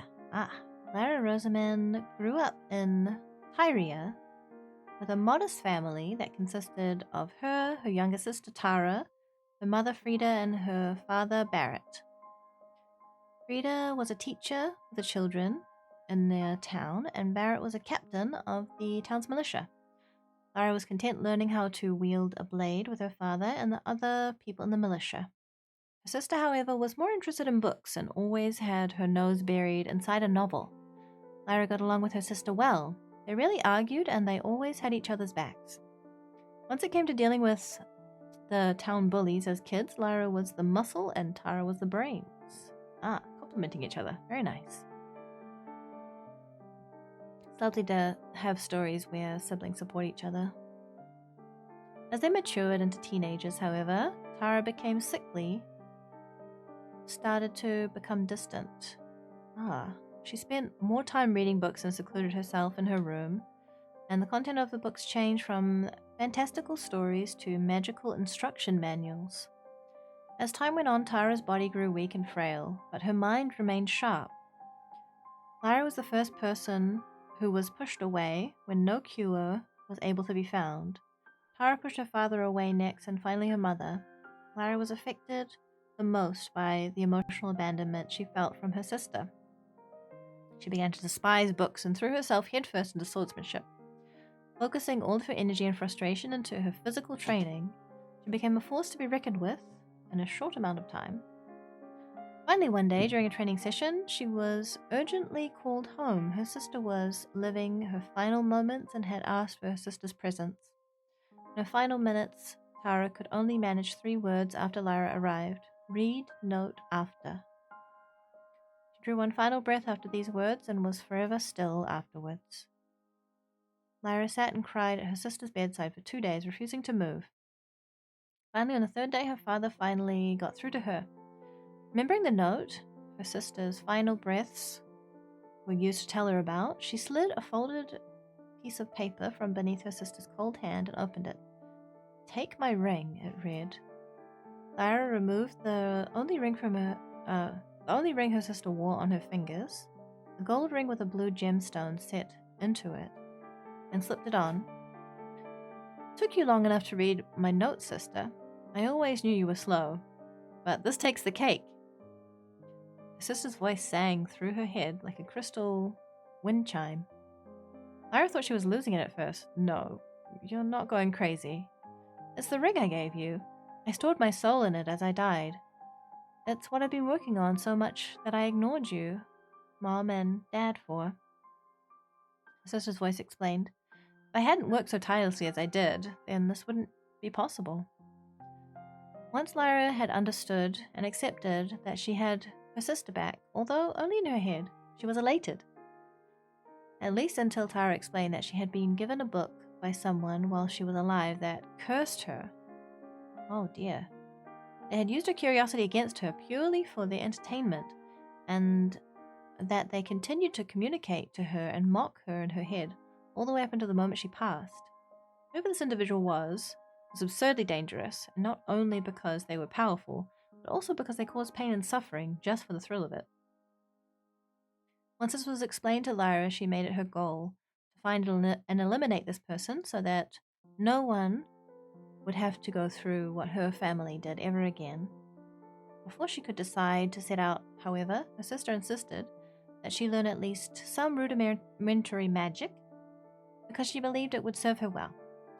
Lyra obliged just for the simple fact that she had her sister back and would do anything for her at this point.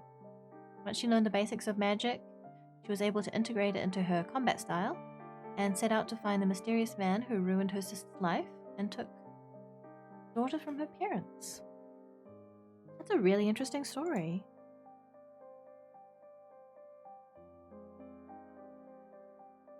Very cool. She's an Eldritch Knight. Oh, awesome.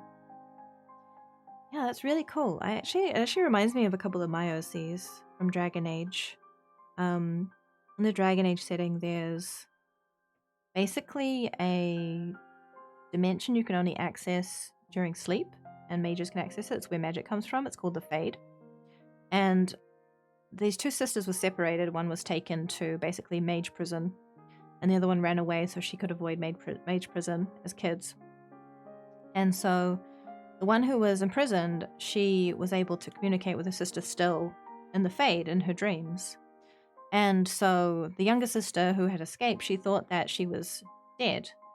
But it turned out that she actually had managed to not be killed, because they did try to in the mage prison they did try to make her tranquil, which means cut her off from the Fade, cut her off from emotions. So she had managed to basically fake that happening and pretend that she was affected that way. And eventually they got reunited as adults. But yeah, it was they spent longer apart than they were together, because they were separated when, so one of them was 8, Wenwen was 8, and Saren, the older sister, was 12. And then they were reunited when I think Wenwen was 30, 31, 32. So it's like 26 years or something. It's a long time. Yeah, it kind of reminded me of that. She only had her sister like in a diminished capacity, like the way that Lyra has her sister just in the ring, so it's just in her head. It's sort of similar for Dwinwin, because she can see the Fade when she's not asleep, because she's a Somniari, dreamer mage. And so she would kind of appear to her like a ghost.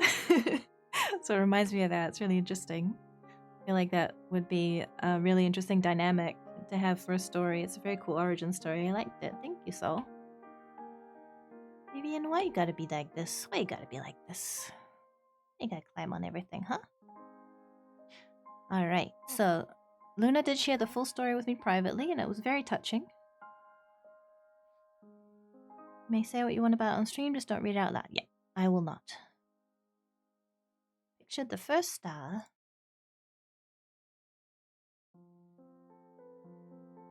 So pretty. And that's Luna and Soul. Luna and Soul are VTubers as well, by the way. They've really touched Dragon Age, sadly. Yeah, I really love this setting. I started with Inquisition, so I did eventually play the previous 2 games. Vivian. Just knocking things off. But yeah, Dragon Age's setting is really, really dear to me. Alright, so all living things must some eventually rest. I guess all living things must eventually rest. Days fade into nights and nights into day. Every creature closes its eyes and reclaims what energy it can until eventually they must rest eternally and their physical forms return to the earth to start the new cycle. The cycle anew. Sol, the god of the sun, gifted Luna with living works of art to show his love to the goddess. Luna, goddess of the moon and shepherd of souls, soothes the tired creatures and grants them sleep. When their mortal forms become weak and life too cruel, she soothes them and stores the remaining pieces of their essence and places them as gentle lights in the night sky, sending them into the somber embrace of the night sky to give hope and peace to those they have left below.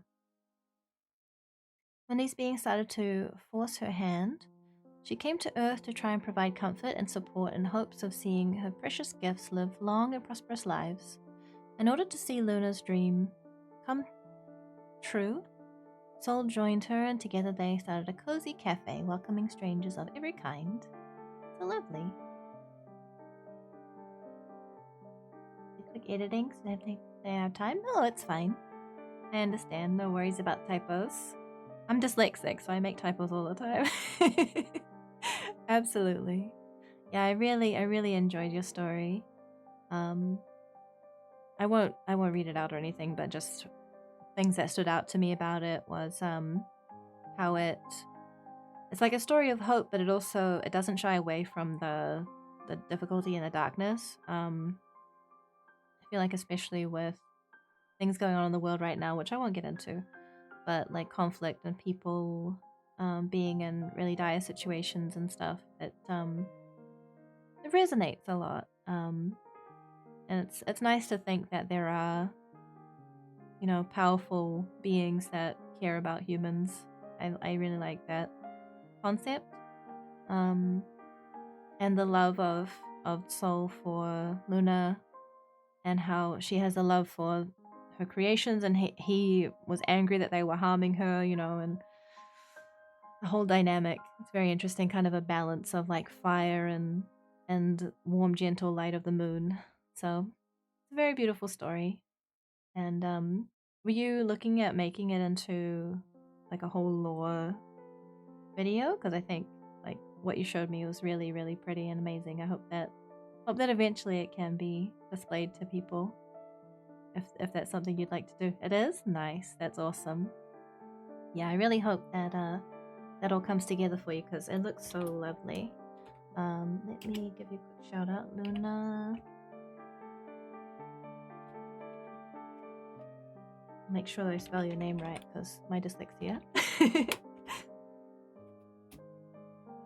There we go. Been playing party animals. Nice. Waiting on Rain to finish the illustrations and then send to Elliot and Nate for finalizing into the lore video. Nice. Awesome. I'll look forward to seeing that from you. Looks really, really cool. The art is really beautiful. Very lovely. Thank you for sharing. Alright, that's the last one, so we can hop back to Jedi Leader. Have a look at Kratos.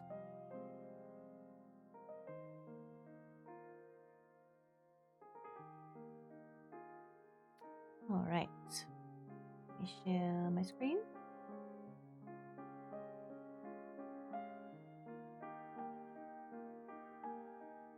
Does WordPad have a dark mode? I don't think so.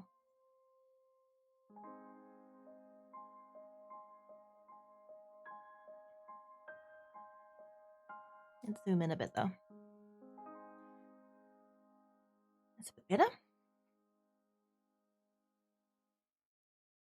I did an amazing job with the god form. Yeah, I agree. It's lovely. It's really lovely art. The lighting and the textures and everything, the emotion and the faces, just very, very, very, very touching, beautiful. Text provided was a script for the narration. Oh, I see. Yeah, yeah, it did seem like a narration. It's a lore, yeah, yeah. It's gonna be amazing from what I've seen. Looks very impressive. Very, very much compliments to the artist. All right, Kratos. Kratos is an interesting being. He was born to a human mother and a dragon father with blue skin. His father was tossed out of his den because he was too small. Aw, runty dad. He was also without a family or a home, left to fend for himself. One day he was searching for shelter from the rain. He saw a cave and rushed into it to get out of the rain. When he got there was also a little girl in the cave, who was about the same age as him. She was drenched in water and shivering from the cold. She was exploring when the storm hit, and she didn't find her way back. The dragon saw her and tried to approach her to warm her up. The girl backed into a corner afraid of the dragon. The dragon saw this and was thinking of a way to show her that he wasn't to be feared. He made a fire and opened his wing to let her by the fire. The girl was apprehensive but decided to cuddle next to the dragon for warmth. The dragon used his wing to cover her like a blanket to keep her warm until morning.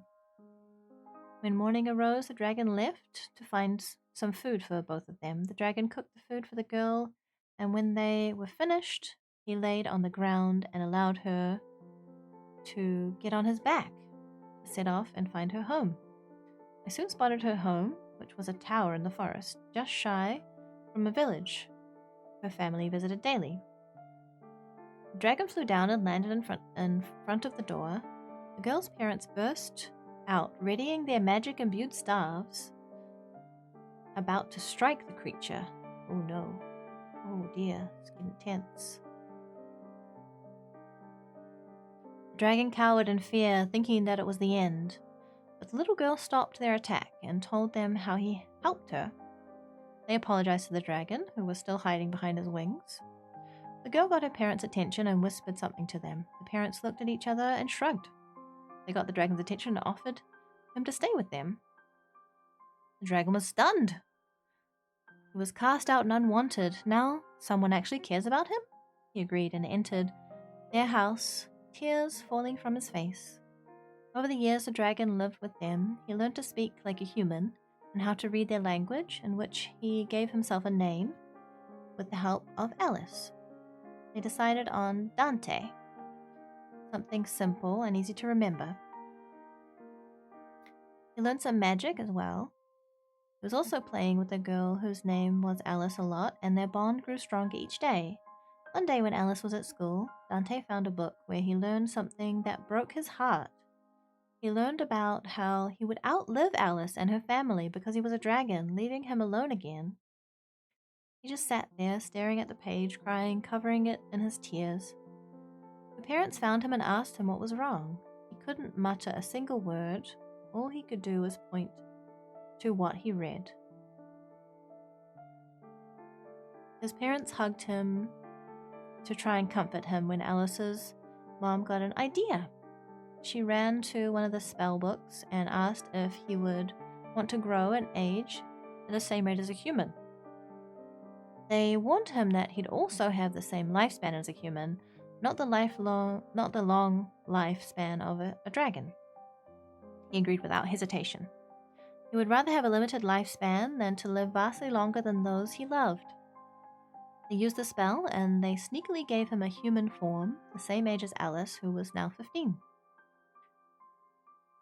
They also made it so he can turn into a dragon at will if he needs to. When he saw himself in human form, he was freaking out a little bit. They calmed him down and explained what they did. He calmed down, then saw Alice coming back from school and tried to run to her. He tried because he quickly fell over. He has fewer limbs now, it's hard to balance, no tail. Fell over onto his face because he's not used to moving his human form yet. They all laughed at his newfound clumsiness as Alice helped him up. After a few more years, Alice and Dante's bond grew from best friends to lovers. Soon after that, he asked his father's blessing to marry her. Alice's father agreed, and shortly after Dante and Alice got married, they had a child named Kratos. Kratos learned magic from a young age and quickly showed signs of being a prodigy of magic. Too much of a prodigy that a cult of evil sorcerers saw him as a threat to their plan to rule the land. Fortunately, they waited too long to attack. When they did, Kratos was ready to fight them. The cultists tried to use a portal to bring super powerful weapons from an alternate universe. Kratos sacrificed himself to stop their plan and save his parents, which he ordered to move far away so he knows they're safe. They do with much reluctance, but not before his father gives him his staff. His father turns to his dragon form and flies away with Alice on his back, much like how he did when they first met. Kratos uses his father's staff to close the portal, but not before he gets pushed into the portal, which transports him into our world. He's been isekai'd. When he lands, the top of his father's staff shatters, which causes the magic from the staff to absorb into him. He curses while he picks up the pieces and places them into his bag of holding. He walks around aimlessly, not knowing what to do or where he is. He walks past a TV store and sees a commercial for something called Star Wars. He watches closer and notices that they're using magic without spells, wands, or staves. He goes to a local library. When someone notices him, he asks if he's going to Comic-Con that's in town. Kratos says yes and asks how to get there. They give him a ride and he buys a ticket with the gold he has in his pouch to try and see what the magic he's seeing is. He walks around the con and notices the 501st booth. He notices a girl there in a similar garb to the people in the commercial and approaches her. He asks her if she can teach him about the Force, and she agrees. They watch Star Wars together and she teaches him about the fundamentals of the Force as best she can, considering it's fictitious in her universe. He thanks her by giving her a gold bar from his bag of holding. He then goes to a local park and sees if the lessons he learnt of the Force translate into the magic he absorbed. He decides to use the newfound knowledge to try and get back home to his universe. He meditates to try and get back home using his magic. It works, and when he gets home, His home is in shambles, and his family isn't there. His magic also doesn't seem to be working, so he must relearn everything from the beginning yet again. After reforging his father's staff into an enchanted double-bladed sword, he goes out into the world on a journey to find his family. Very cool. I'm glad he made it to Comic-Con.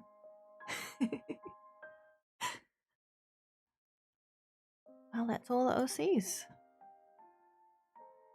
I hope Kratos can find his family and relearn his magic. It's very cool. I've never seen an isekai that was just kind of a cameo. Like, just pop into that world and then get a few lessons on Star Wars and then pop out again. But that was very creative.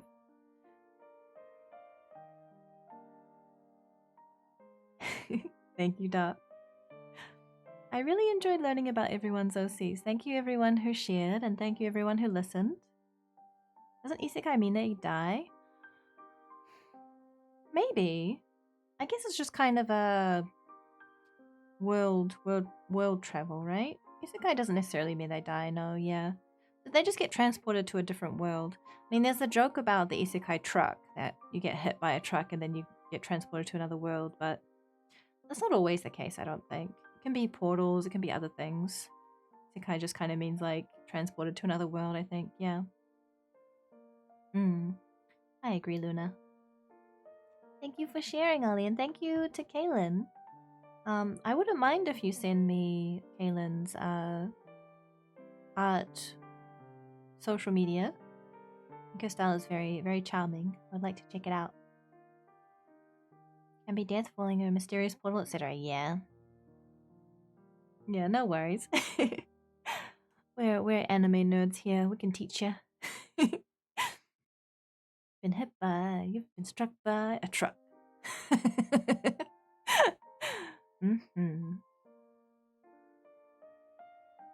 Oh, that was so much fun. I really, really liked that. And thank you for the suggestion again, Jedi. Yeah, I had so much fun. It was a lovely birthday. Thank you everyone for your company. But it's currently Umbra Ori. I'm copying that right now. I'm copying that, I'm putting that in my little folder of cute little artists that I want to look at. Thank you. Oh, she follows me. There we go. Oh, sorry. I don't know if Kaylin goes by they them. You did use they them. I will remember. Thank you, Jedi. Yes, it was a lot of fun. Thank you, Doc. And Yugi goes, that activates my trap card. Uno reverse. Oh, you're hit by the truck. And the villain gets run over by a truck. Yeah. Nice. Well, it is almost 10:30 for me, so I do need to shovel the sushi down and do my migraine treatments and get ready for sleepy time so I can be up for work in the morn. Kaylin goes by she, they. Ah, okay, cool. I didn't get it wrong. I just got it half right. Thank you, though. I appreciate it. All right. Let's see who's around. I'm just going to refresh Twitch just in case anyone has gone offline. You know who's online? You know who we can raid? Yui Kami. I love Yui.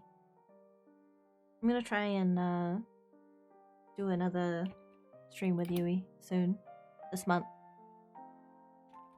Yui Kami is awesome. She is a demon VTuber who is part of the Human Resources Department of Hell.